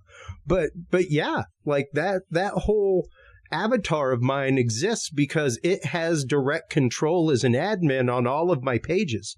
So if somebody hacks my personal account again, I can go kick myself off as the admin, and they can't jack with my business pages and things like that. So I have the same thing. It's funny because I get friend requests from people to the other one all the time, which I find hilarious. But then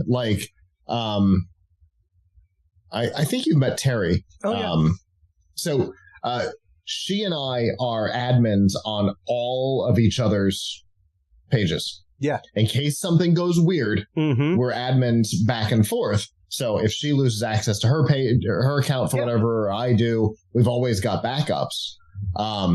Because there was one of the kids from Master Chef Junior years ago, Logan something. He had a huge following on Facebook till his account was hacked. And now it posts Chinese nonsense videos all the time, and he can't get Meta to fix it. Yeah. No, and that's just it. These AI bots are very sneaky. They're very crafty. And all of that happened pre-modern AI. That was a human being brute forcing or phishing. Now it's so much easier. Oh yeah. They're using AI to write the phishing emails. Interestingly, I don't know if people know this. One of the things that we all laugh about is how obvious the phishing emails are because there's misspellings and things like that. Those are all on purpose, and the AI generated ones maintain it. All of that stuff is in there because you and I aren't their target. Because you and I are going to figure it out, and they're never going to get any money out of it. They're looking for our parents who won't notice the misspellings. Well, my mother will because she's insane about misspellings in particular. But you'd think that she was an English teacher, but she wasn't.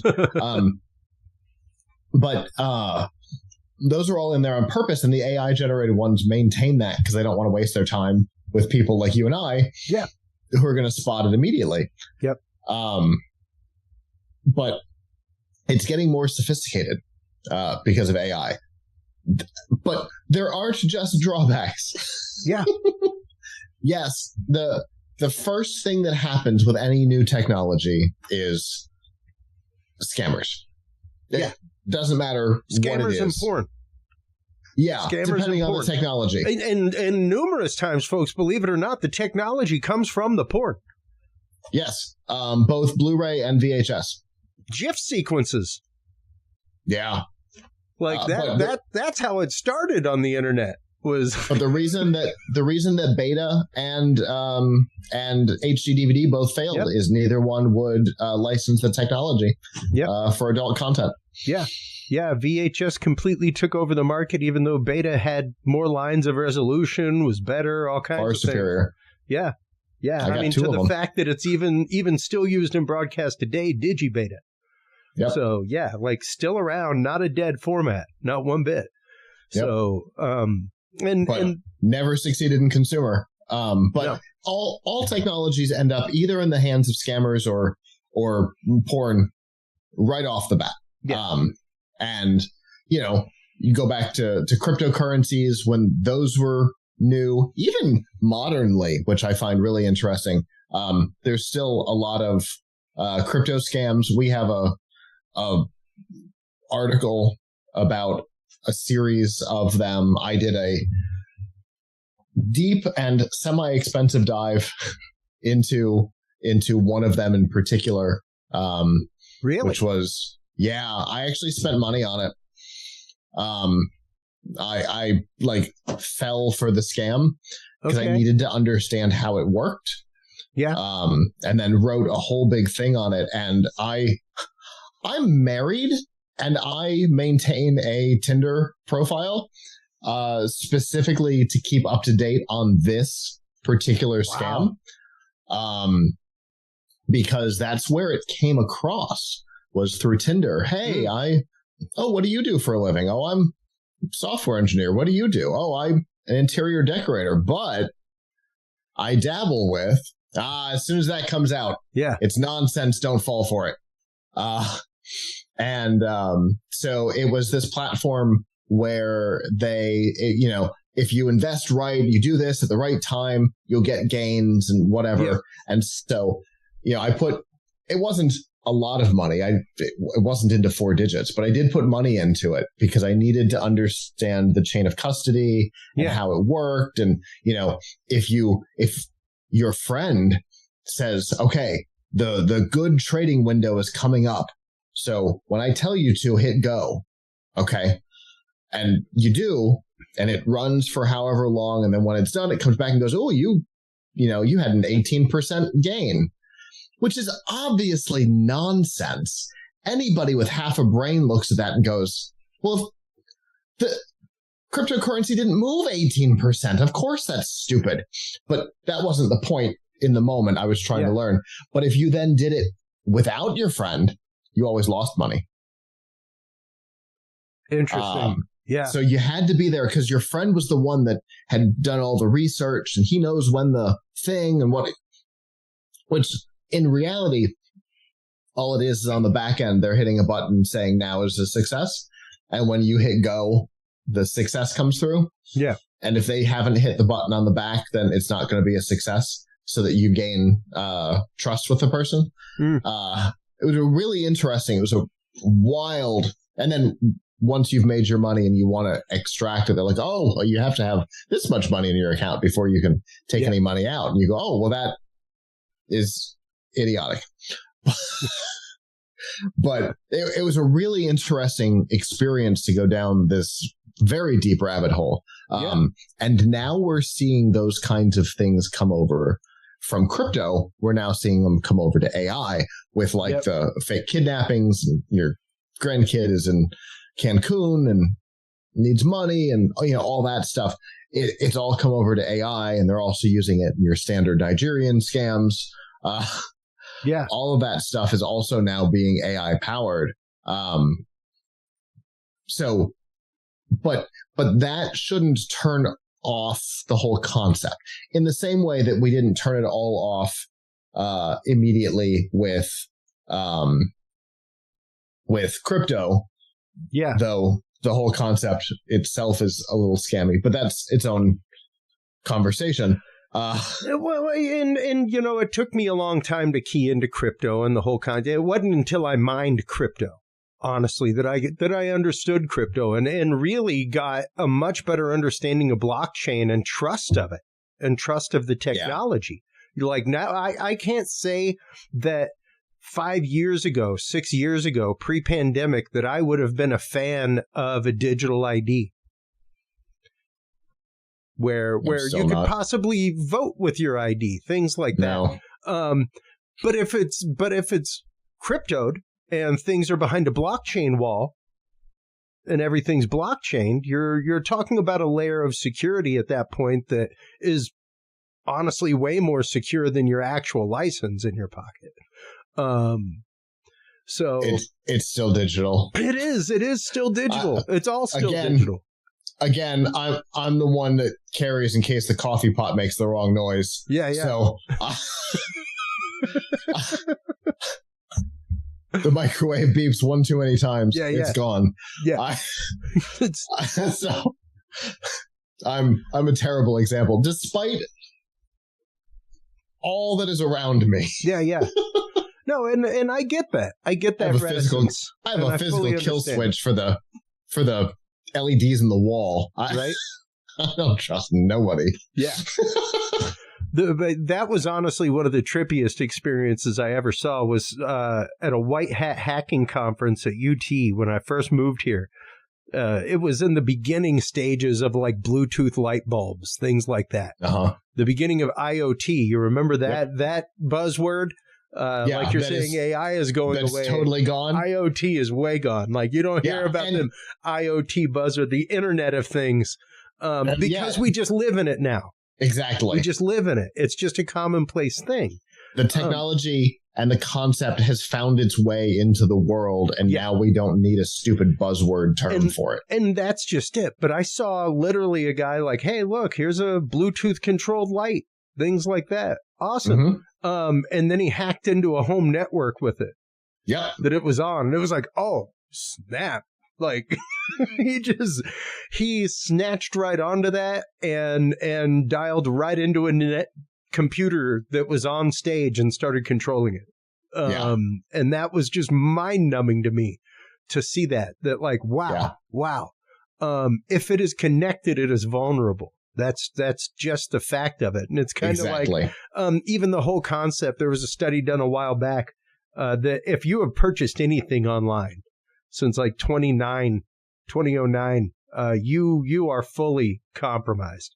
Like your information's been bought and sold. Only question is whether or not it's used. Right. But even the fact of your state sells it. You know, you go out and get your new driver's license, like that's sold. When we moved into this house, I remember telling my wife, tell all of our creditors where we're moving. Do not go fill out the form. And she asked me, like, did you fill out the form? I'm like, I'm not filling out any form to let the post office know I'm moving. I will let the Secretary of State know personally. I'll let everybody know personally in writing or by email that this is my new address. I'll go into the credit card. I'll change it, whatever. But sure enough, we showed up at the new place and there was mail waiting with her name on it. That wasn't like, hey, it was straight up junk mail. Those things are AI'd now. It wasn't a Val pack that said to our neighbors. Yeah. Which hot tip, everybody, if you get those things with like, the self-addressed stamped envelope, fill it full of money-saving coupons and send it back because they're charged by weight. Yes, they are. So you'll eventually stop getting coupon things in the mail. But, yes, you will. Or you can call up and get mean with the person who owns the company. That's how I got rid of a neighborhood newsletter. I told a religious affiliation once that I was dead, so they would stop contacting me. But that was my fault for ordering their book online, for ordering their book off TV at like 2 a.m. They got the information at that point, but boy, howdy, did they call regularly. And I was like, I really just wanted to read your book. If anybody has ever wronged you, this particular religious affiliation that I think everybody knows who we're talking about, they are happy for you to go to their website and provide a phone number or email address, and they will be happy to contact that person constantly. All the time. I've never done that. Good word. All the time. But that's a friend and I definitely did not come up with the idea of a website that we did not build. Truly. Good. I thought about it. That would allow you to fill out information on an enemy and have them subscribe to all of those things. Oh, wow. Wow. Yeah. Through an email address that they don't control. Yeah, right. But that's just it. All these kind of things are being done by AI now. Like I use AI to write snippets of code, that kind of stuff, that I then go through and curate and check out. Snippets. Not whole. Yeah. No. It's like, do specifically this thing, and that's it. Visual Studio, the Copilot that's built into Visual Studio. Yeah. I haven't messed with 2026 yet. That came out, I think, over the weekend. I haven't messed with it yet because I don't have any clients I'm working on. So yeah, to hell with software right now. But I used it a lot, like to clean up code. Yeah. But here's the thing. So I don't know if you saw my comment on LinkedIn, but somebody had commented about, using AI for software. And I came in and said, here's the thing. It's great if you're a senior software engineer because we know what to ask. We know what to look for. And we know when things have gone wrong. Yeah. However, my last project I did with my former employer, good riddance, with my former employer, which you will not be able to figure out unless you actually know me because I never put it on LinkedIn. The last project I did with them, I had his title was senior, but everybody in India puts senior as their title. I had a junior software engineer working with us that we discovered had started using Copilot way too much and allowing it to do too much. We were just converting a Xamarin app into a Maui app. And so view models and stuff had to be changed almost not at all.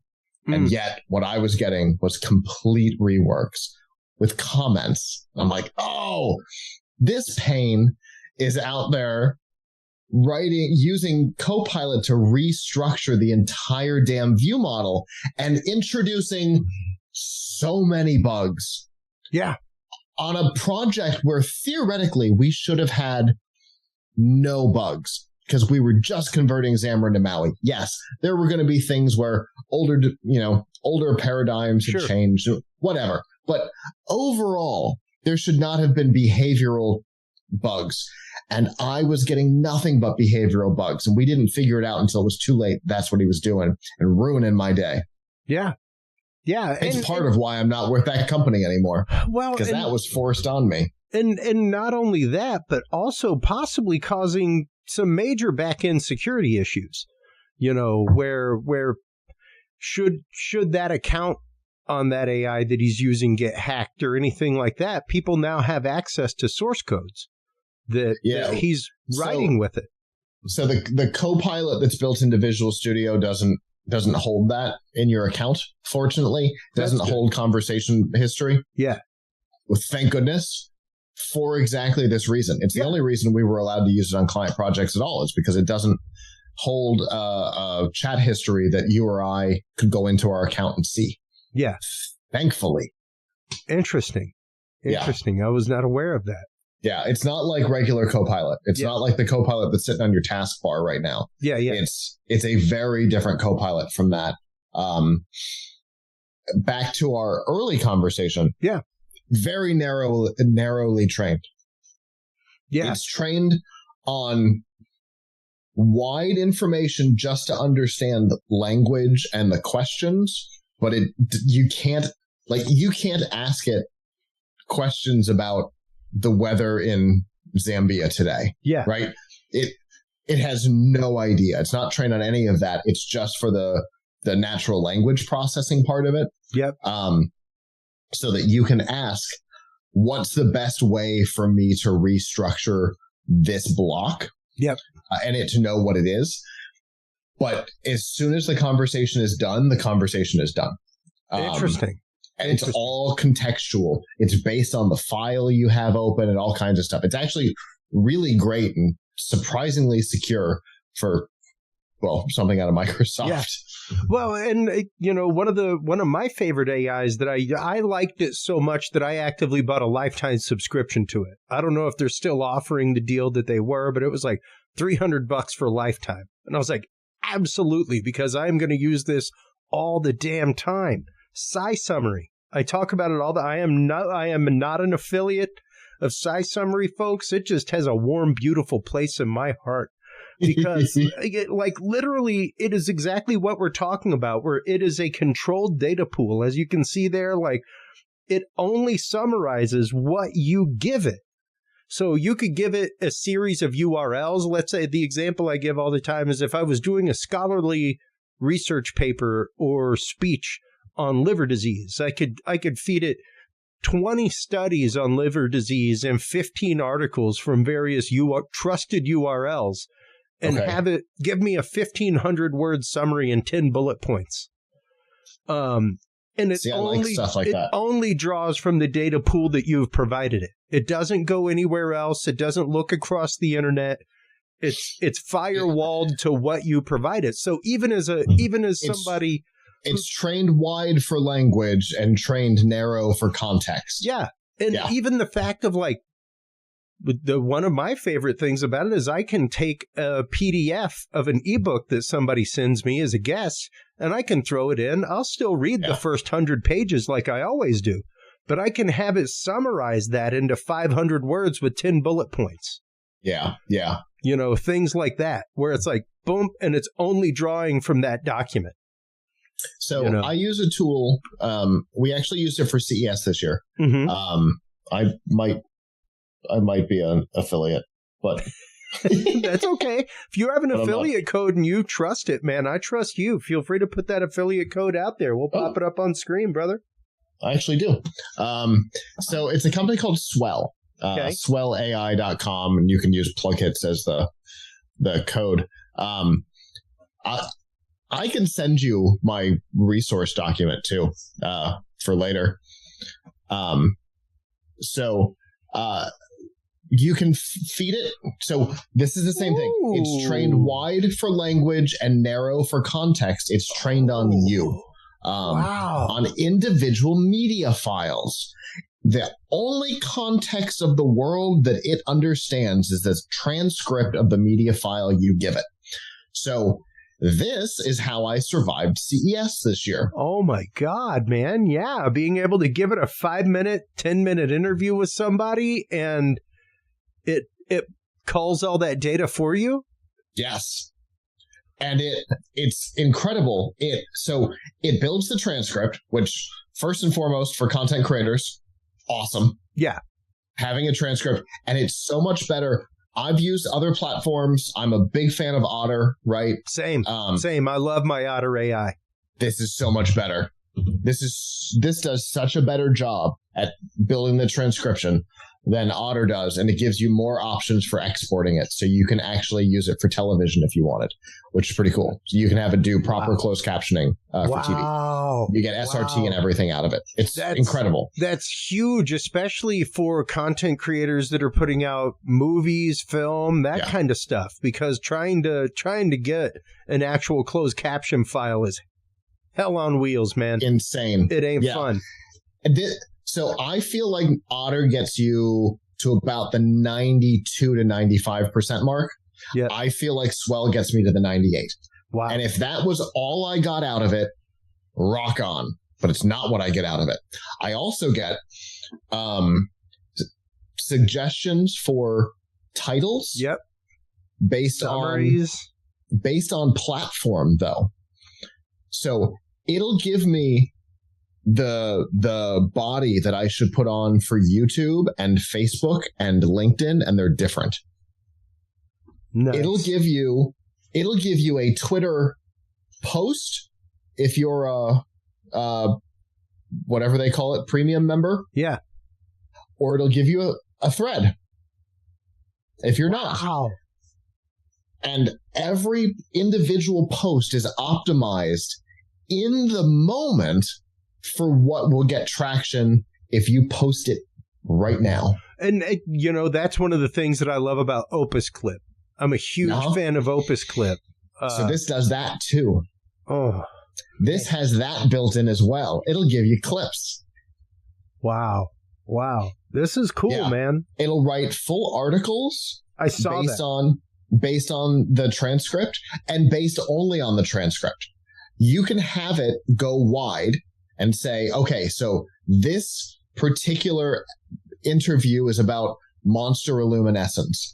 And you can have it go wide and start pulling information that Jen may have missed. What is the pricing on this product? Because she didn't know at the time, but now we do, and it's out there. So you can have it go pull additional, or you can tell it stick only to what we talked about. Don't go outside the box. Wow. The blog writing is awesome.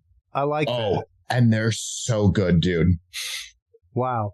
That is a massive game. I want to thank you for hipping me to that, because I am definitely going to be using a brother's code for that. What's your code for that again? Plughitz. Plughitz. Yep. There you go. So just like it is on our screen right there, folks. And that's just it. There's once again, the idea of being afraid of these things. It's like being afraid. For me, it's like being afraid of a new kind of air hammer. You know? There are places and times when it's a problem. Sure. Right?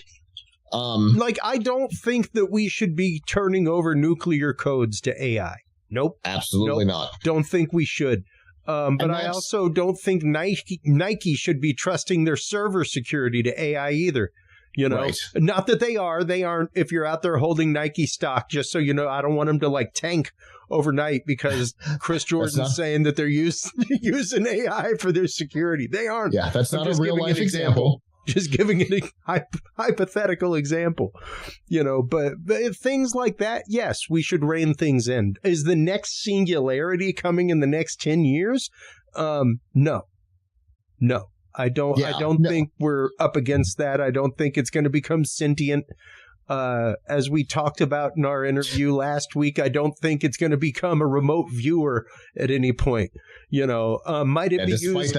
Despite that Google engineer. Yeah. Could you be using it to generate targets, to cull data from sessions? Absolutely. Could you use it as a monitor if you trained it right? Totally. But it's not gonna connect to the non-local consciousness of your subconscious and garner data in that same kind of way, because it's not subconscious. Yeah. So two things. One, I just sent you the link to the content guide. Okay.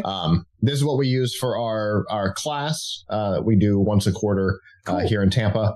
But the biggest problem, there's two main problems. One is usage, but that's every technology, right? Yeah. The Chinese created gunpowder, and why? For fireworks, right? It's all about usage. We saw it and went, got a different idea for that. So same thing, right? The same technology can be used to clone your voice so that articles in the knowledge base can be read as you, or to try and get your parents to send money claiming that your kid has been kidnapped, right? Yeah. That's all about usage, and there's nothing we can do about that. Oppenheimer famously immediately regretted creating the atom bomb. Yeah. On the first test. It's like, okay, this was a mistake. Yeah. Within moments of the bright flash, this was bad. We shouldn't have done this. This is a mistake.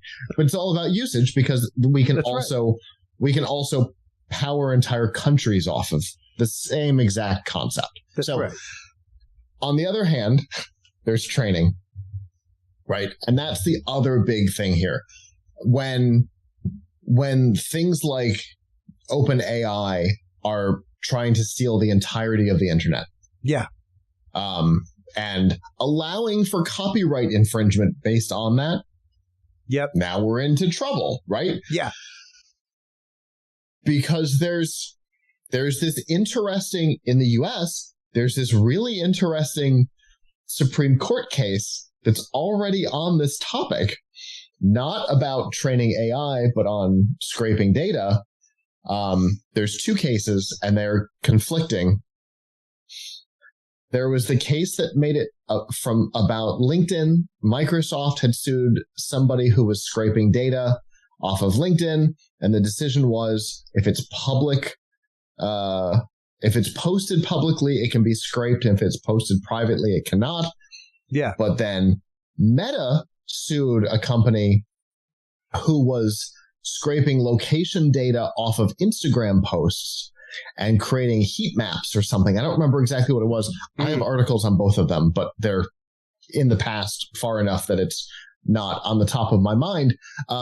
And Meta's suit was successful for doing the exact same thing. So we have these two court cases here in the US, and they're conflicting. And now we've got all these lower courts weighing in weird ways, muddying the water even more.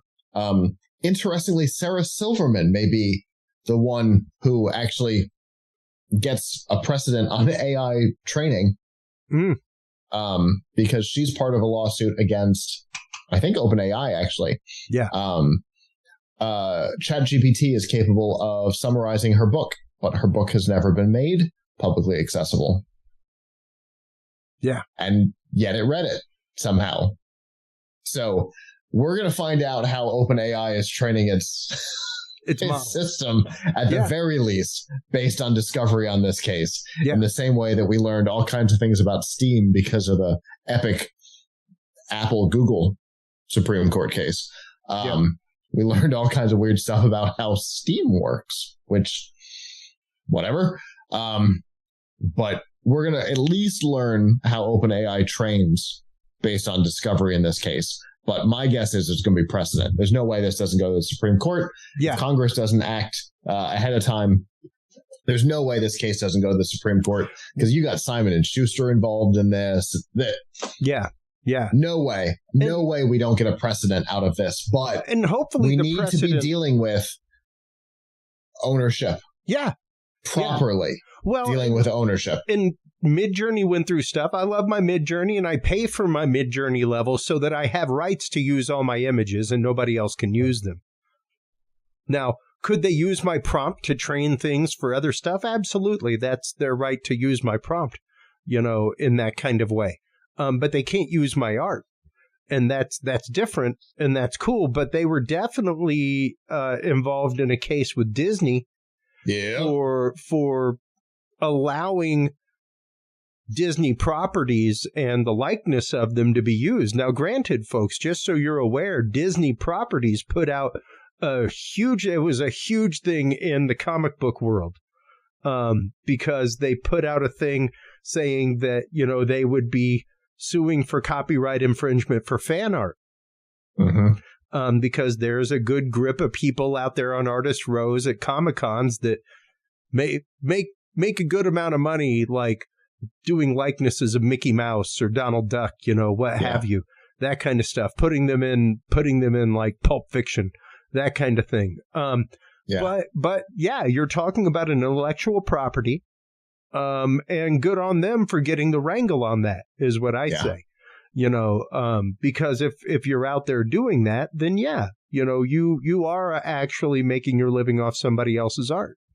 And that kind of way. It may be fan art and a dedication and all that kind of stuff. However, and the whole reason that made a big kerfuffle is, of course, because they've purchased the Marvel properties. Yeah. So that means, like, your favorite dude doing an Iron Man ain't happening anymore. Yeah, it's true.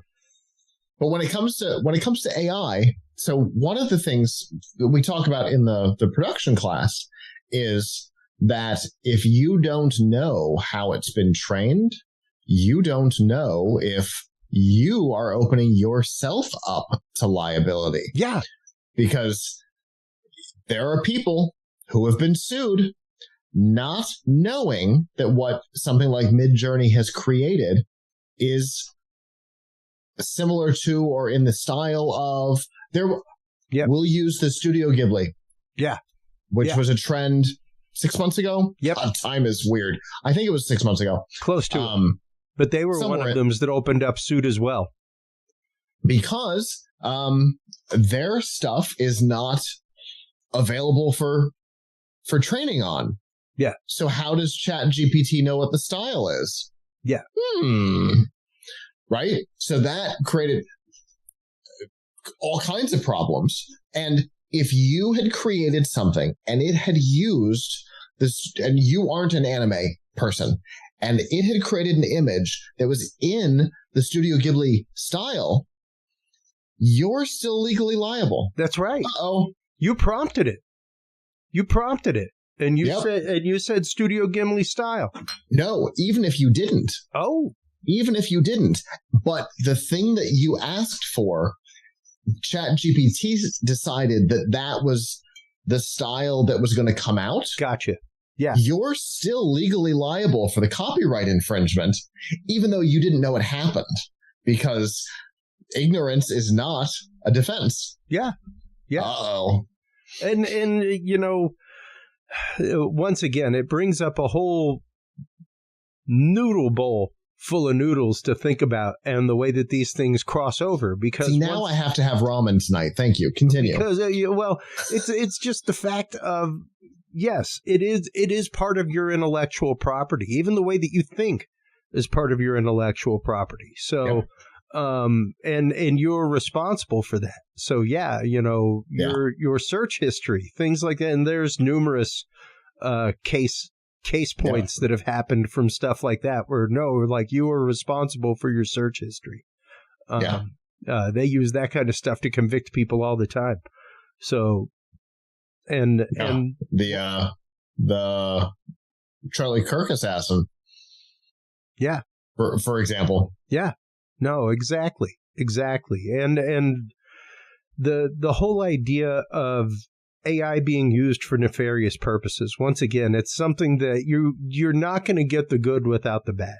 You can't. Yeah. You can't. Hey, battery-powered drills are used for bad. Yeah. That doesn't mean that Black & Decker is doing something wrong. Absolutely. Now, Black & Decker might be doing other things wrong. That's not my realm.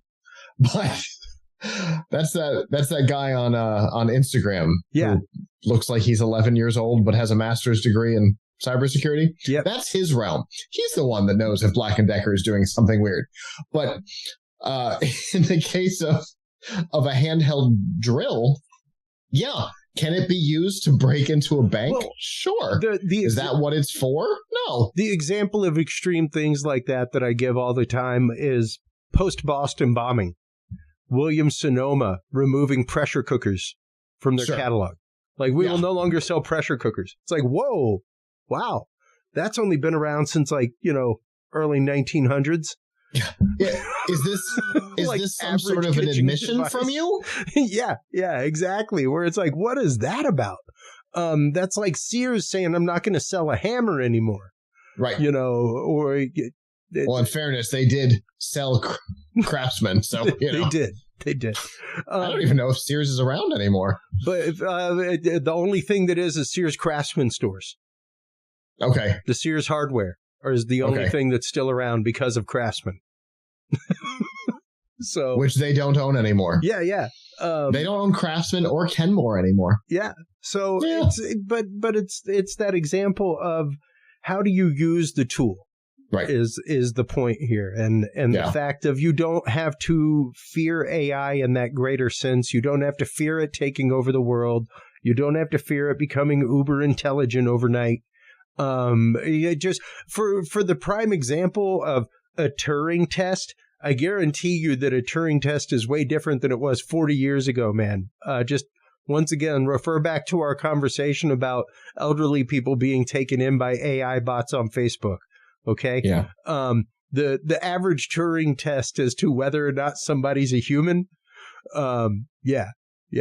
My favorite is the video of the kid with the robot pushing "I'm not a robot" on the the automated bot that just pushes the "I'm not a robot" on the computer. Did you see the thing where there was a car dealership that made a guy check the "I'm not a robot" box on a printed form?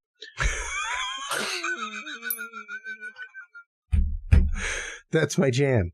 But that's just it. It's the fact that bots are out there. They're going to be out there. And there's no stopping it. Nope. Just like there's no putting like the genie back in the bottle. Yeah. Just like Oppenheimer. It's already happened. We're already here. And it was going to happen no matter what. Yeah. Ironically, where we are today is Steve Ballmer's fault. But,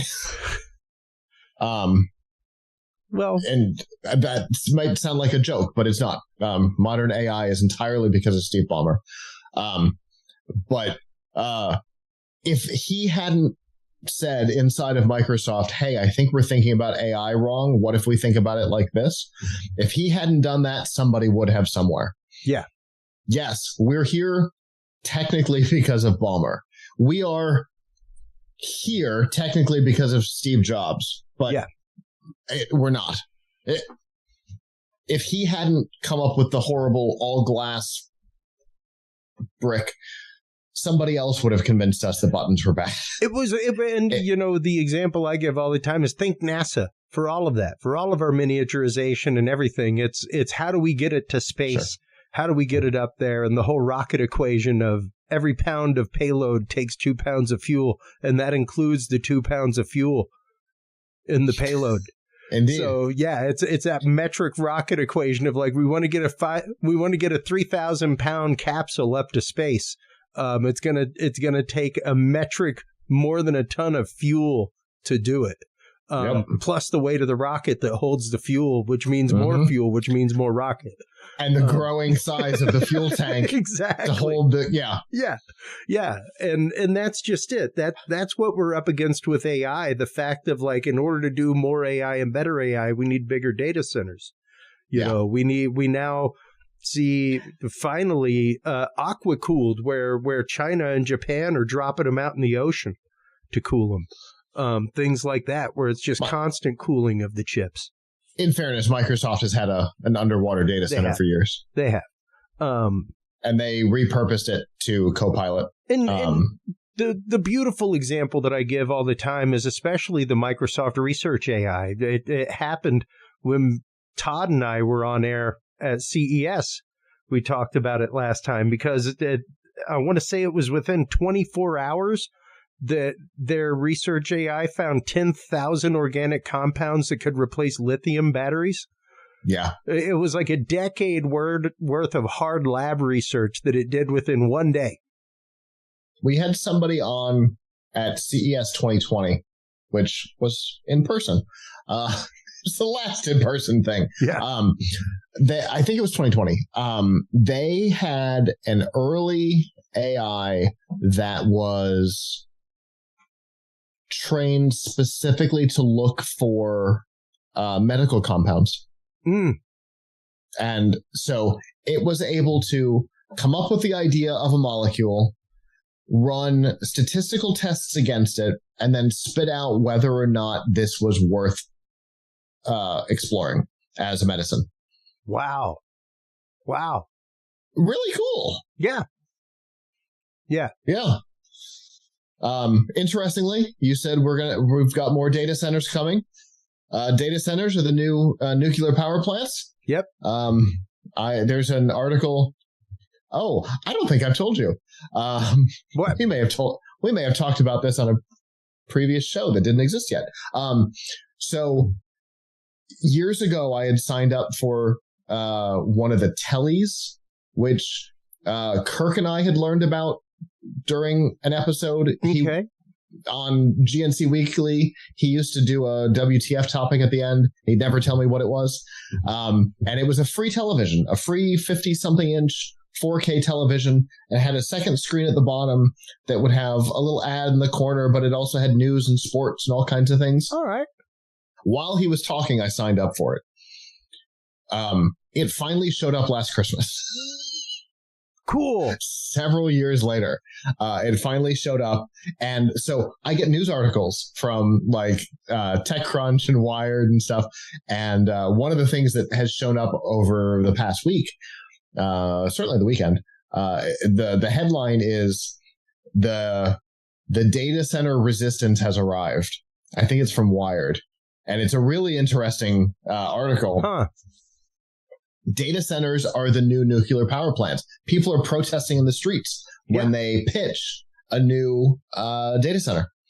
The same way that they protest if somebody announces a new nuclear power plant. Yeah. Yeah. No, there have been all kinds of protests like that here in Texas. Yeah. Because of the new data centers coming in. Because Texas is data center headquarters. Yeah. Yeah. We're all about it. We'll throw money. We'll let you throw money at anything center. In Texas as long as we get money for it. Fair enough. We don't care. I rented space in a data center in Texas. Well, and that's just it. It's one of those that I know Facebook was looking at restarting an old nuclear power plant to power one of their data centers. Microsoft already is. 3 Mile. Yep. I was going to say they're doing 3 Mile. They are redoing 3 Mile Island. So, but they're reactivating the reactor that was active until 2019. Yeah. Yeah. It was simply decommissioned out of nuclear fear. Yeah. But I guess Microsoft's like, well, we're fighting the battle on fear. We're fighting the battle on data centers anyway. Yeah. So we'll just lump it all together. That's right. You can hate us all in one spot. But it is going to eventually come to a head. Don't get me wrong, quantum computing is steps away. There was the article that I just saw the other day and posted about the new NVIDIA computer that came out. That's like $3,000. That's full AI and basically your own private AI at home. Mm-hmm. There's a number of those. That's what the Nooks have become. Yeah. Intel gave up on the Nooks just in time for them to become important. And I'm trying to remember what it was. I want to say it was like a petaflop. There was like a petaflop on this new NVIDIA computer. That was just like, what? But it's very focused and it's running on very specific hardware. Yes.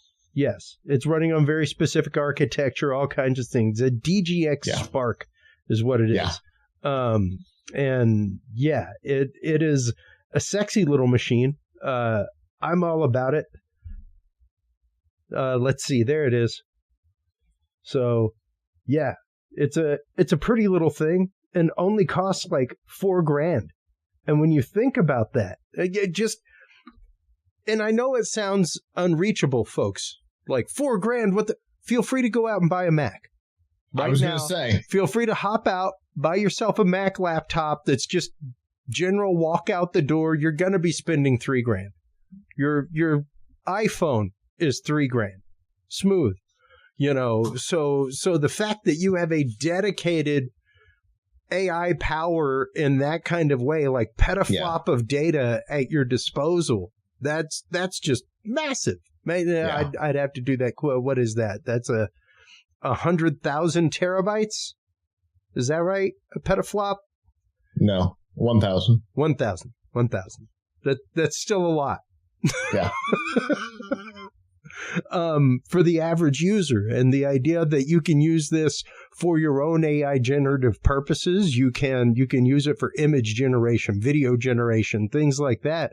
When you're talking about not having to pay a service to do that, that in and of itself becomes a metric savings.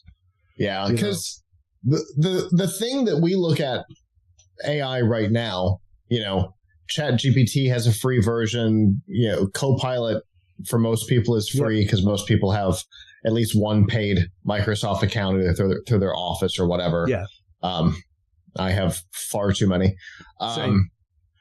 But this is not how it's going to work. There is a financial reckoning coming, and it's coming fast. Yeah. That's going to be the burst in the bubble. These companies cannot keep giving this stuff away for free or cheap. Because it's not free or cheap to do.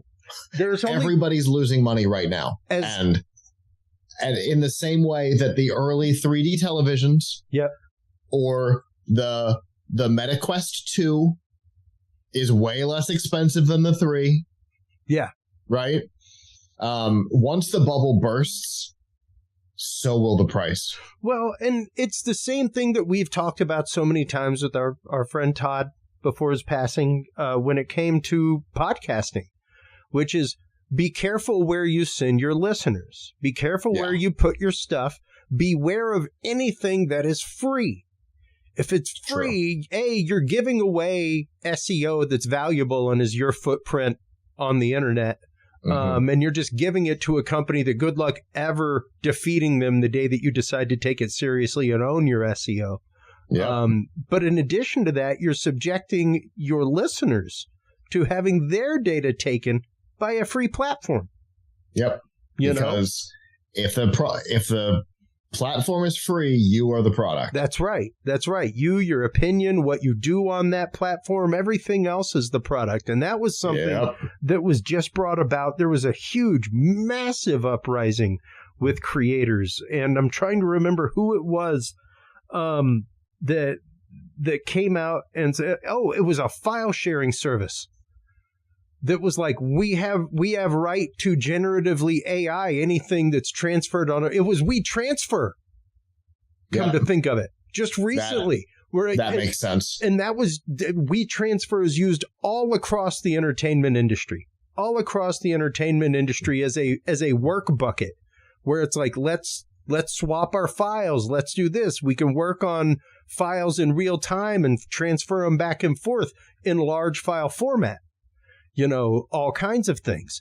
But man, when you're talking about data being able to be taken, data being able to be copied, your artwork that you're transferring in that kind of way, being able to be AI'd and taken. Yep. Trained off of major studios that's happening to, and that was huge. That just hit like all of 2-3 weeks ago. And I was like, oh, you nefarious MFers. Like that is so down and dirty on the it was bad enough. I fought Zoom for the longest time, dude. You know me. I'm a Skyper. I loved my Skype. I love you, Skype. I should have like a tiny little Skype tomb over here. I've been such a Skype fan for so long. The audio was so nice and uncompressed. But the main reason that I fought Zoom was because as soon as you turned it on, it's recording you. Whether you hit record or not, and you're being recorded to train their AIs. Yep. That was part of their end user licensing agreement. So there's also the issue of the security problems they've had in the past. Yep. Yeah. Well, God forbid you use a Mac. Once you've installed it once, people can hack into your computer. Yeah. You can't uninstall it. It does not go away. That's right. Yeah. You can delete it all day long. You can take it to the trash can. You can uninstall it. There's still root files there. Yeah. And that's just it. I am on a burner device right now to do this video. Because I won't install Zoom on anything. Yeah. That's a primary device. Only on a device that'll get reformatted at the end of the night. Yeah, right. Only on something that's going to have regular wipes or mirroring done, in that kind of way. Because I hope y'all are listening to me. That's right. That's right. I hope I don't get on here very often, Zoom. I hope you're listening right now. Remember that I avoid you guys like the plague. Yep. And I have told so many people where it's like, they're like, oh my God, are you serious? I'm like, yes. So if you're doing your therapy via Zoom, stop. Like, just stop. Stop right now. Because all of your intimate thoughts that you've shared with your therapist have all been recorded not private by AI. They are no longer private.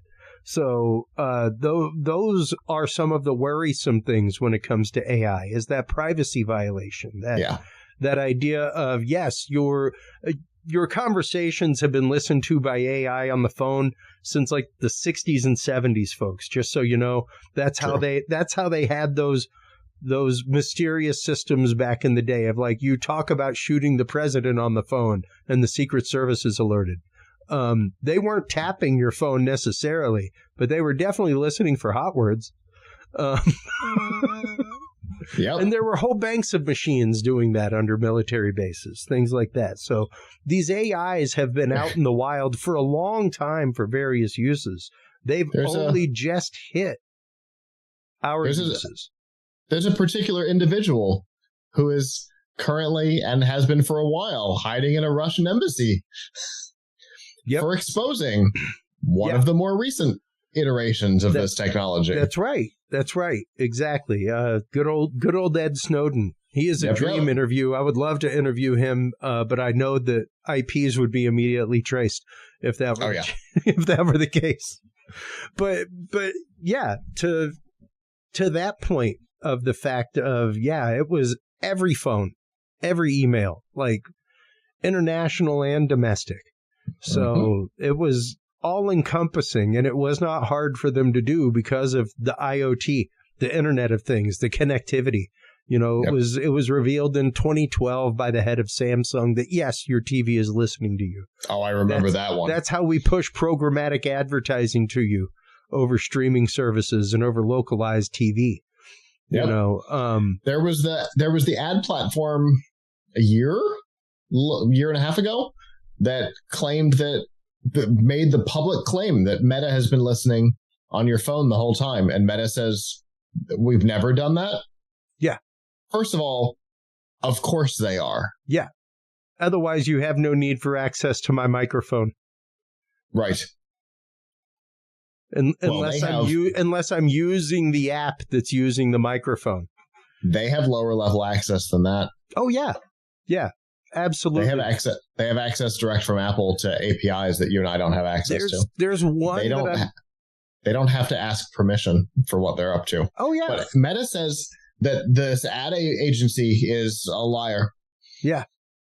Yeah. And there's one I'm getting ready to do right now, Scott, with two cameras that match, one on infrared, one on regular with time code, but actively showing how Insta takes pictures of your face while you scroll.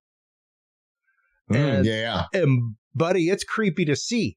But if feel free to take a baby monitor or anything like that with just an infrared camera and watch somebody scroll through Insta, and about every 3 minutes you will see it like it's done with infrared light, because it literally looks like a flash from the camera on the phone. It's actually using the Kinect sensor that's on the phone. Yeah. Yeah. Because most phones have essentially a Kinect sensor. Yep. Yeah. And it's reading the biometric data of your face, the dilation of your pupils, the way your cheeks are moving, all kinds of things to see whether or not you like or dislike what's being fed to you. Yep. And that's just creepy enough, that AI. Our friend Terry has it right. She's got a sticker over the camera on her phone. Yeah. Yeah. No, and I don't blame anybody that still does that puts a Band-Aid over the camera on your computer or anything like that. Because, it was right up around 2012 also that it was released that, like, the FBI was putting tracking software into laptops that hit the shelves. Things like that, where they were putting in backdoor software and intercepting computers and installing it. That one was wild. So I don't have all the proof, but I know that that's not exactly the theme of this show. It always becomes the theme of this show, Scott. Well, you like to dive into conspiracy theories. There is some evidence to suggest, and the printer companies all say that it's not true, and the CIA says it's not true, but the reason that your yellow ink goes down, even if you only ever print in black and white, and the reason why you have to have the colored cartridges installed is because the yellow ink is used to essentially print fingerprints that you can't see on every page. Ooh. I can see that. That's why the yellow ink goes down specifically when magenta and cyan don't, but yellow does. Yeah. Even when you're printing it all black, because the yellow is always being used. Interesting. Yeah, there it is, talking about internet routers having spyware installed. And I remember that. Yeah. it's pretty fascinating to see that kind of stuff. That we have that on all sorts of things. I mean, here it is from network computing talking about the same thing. So that's your routers, stuff like that. It's fascinating to see those things, and we regularly opt into these programs. Man, it's hidden in 30, 40 pages of that accept and agree document that we just scroll past and click. I belong to a lot of alternative sources, and regularly is the fact that I hear the complaint of, they're crushing free speech. I'm like, on their private platform? You agreed to the rules of the conversation. Unless there's pressure from the government. Unless there's pressure from the government.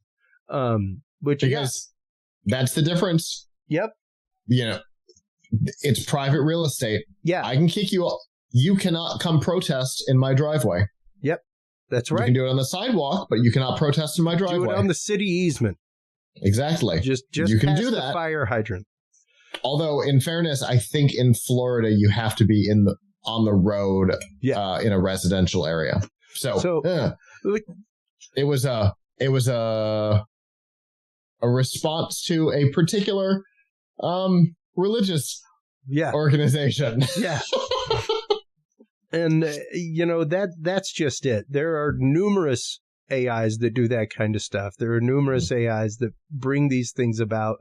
I remember the algorithm when YouTube Kids first started. That was feeding Alex Jones and InfoWars to YouTube Kids. It was more important than that. Yes, that was happening, but there were worse things than that happening. There were much worse things than that. It was the videos designed for YouTube Kids being fed to others and allowing them to comment. Nope. Terrible. Bad. Yeah. And that was all AI driven. All of that was algorithmic. All that kind of stuff. So it's interesting to see how these things are used, leveraged to change, shape communities, all kinds of things. So just look at TikTok. Yeah. Because that's all TikTok is. Yeah. Yeah. And the example I give regularly, it's been pretty well proven over the last couple years, the number of Chinese bots and Russian bots that are out there on social media, literally just commenting on things to poke and start fires within communities and, poke and start fires amongst ourselves in this country so that it causes hard lines of division. So it's fascinating to me how these things are used and utilized. I want to thank you for coming on tonight, digging deep on this and going all kinds of places with this, Scott. It's always great talking with you. And we definitely need to have it more frequent where we have this conversation about these things, because it's starting to pop up and crop up a whole lot more than it did when we started talking about 5-6 years ago. Yeah. Agreed. So this is going to become a regular important thing to keep an eye on. Yeah. Because we're starting to see it show up in new and weird places. To go back to the IoT, right? Yep. Amazon made an Echo clock for the kitchen, right? Yep. That was the height of absurdity at that point, right? And since then, the term went away. And we're going to see that term go away, but we're also going to see some weird experimentation. We saw some at CES this year, 26. I guarantee I'm going to get some pitches for some weird stuff. Yeah. Yeah. And I mean, hey. We're going to have it on. Yep. Because here's the thing. It's all me now. Right? VPN's my problem now. Oh, times they are changing. Well, but we're going to lean into the weird a little bit. We're going to have some more of the weird. I'm down. Like mad scientist stuff on. I'm down with it. In the past. I'm down with it because like even right here in Austin, I just brought up the recent CBS article. This made national news. That there's a couple of schools here in town, a charter school that is using AI to write the curriculums, all kinds of things, and actively having some great success with the kids. Right up until glue in the mac and cheese. Yeah, exactly. Exactly. So that will always be my example because it's so funny. Yeah, precisely. That wild hallucination engine that AI has inside of it that is programmed to kind of be like human imagination, but just really goes weird. Really yes, goes it weird. Does. Oh, and, man. So my attorney talks about AI being used by attorneys all the time. Yeah. And the weird, like, quotes from cases that didn't happen. And just... Oh, yeah. No, like I had, God rest his soul, Dr. Robert Duncan was a good friend of this show. I loved having him on because he was an AI algorithm writer years ago and was recruited by the CIA to have things written. And when he found out what his AIs and his algorithms were being used for, he left, became whistleblower. But I had him on one time to have this conversation. And I had AI, right? I used to have a segment back in the Dudes and Beer days called Ask Alexa, which I should really reboot. Where I would ask Alexa some of the hard questions that I was going to ask the guest. Like one of my favorites was, about sarsen stones at Stonehenge. And it started giving me information like, oh, they may come from this area. And these stones in the circle are different than these. But once I asked, like, what's a megalithic culture? It was like, yeah, I don't really have an answer for that, but I do have a unicorn in a grove. Would you like a unicorn? Like it just totally distracted you with something else because it did not have the answer. Jingle keys. Yeah. So it was hilarious because it would always end with Alexa just giving you something totally random because it just eventually ran out of answers. That's great. But it was hilarious because I had AI write a bio of Dr. Duncan, and it completely had him start this fictitious company that did not exist. And he's like, that company sounds great. Like, I wish I'd have come up with that company. I probably wouldn't be in the money situation I am in life. Like that's actually a really good idea. I wish I'd have started that. Funny. But it totally hallucinated an entire company that he never made and that did not exist. That's what AI does right now. So don't be too afeared, folks. All right. Once again, Scott, it's always great chatting with you, man. Always great catching up. Before we let you go, let everybody know where they can go, to take your AI course.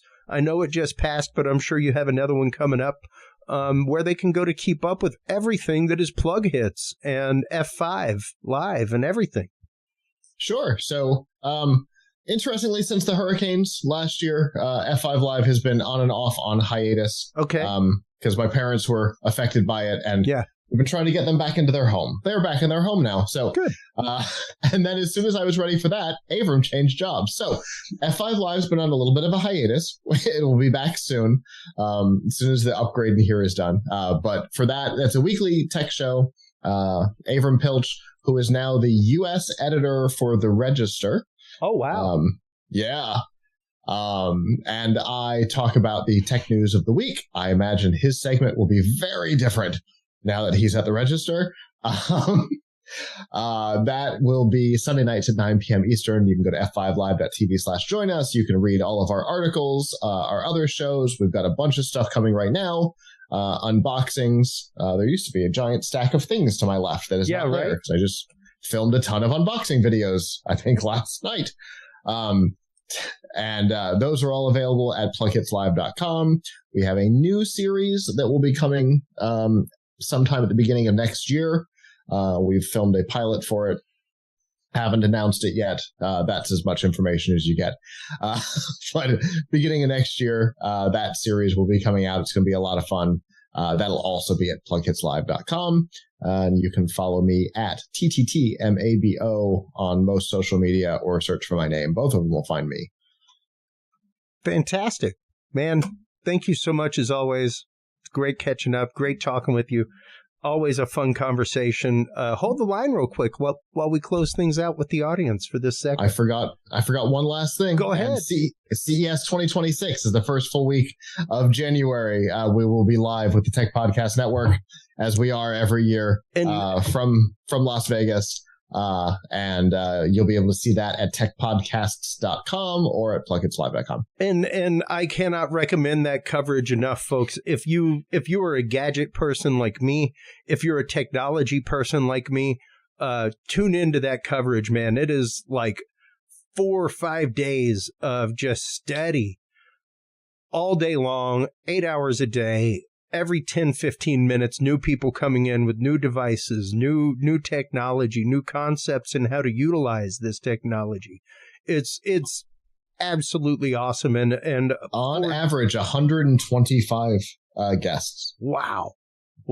And it's one of those that even like I go out and cover live shows, stuff like that. And people are like, wow, you did like 12 hours of coverage at MUFON in one year. I was like, you need to tune into my coverage of CES sometime. And the people that I do that with, because it's on another level. It's like 32 hours of coverage in 4 days. Yep. It's absolutely with awards awesome. And everything. Yeah. And it's awesomely great. I've always been proud to be a part of it. Thank you for always making us a part of it. Hold the line real quick while we close things out with the audience, Scott.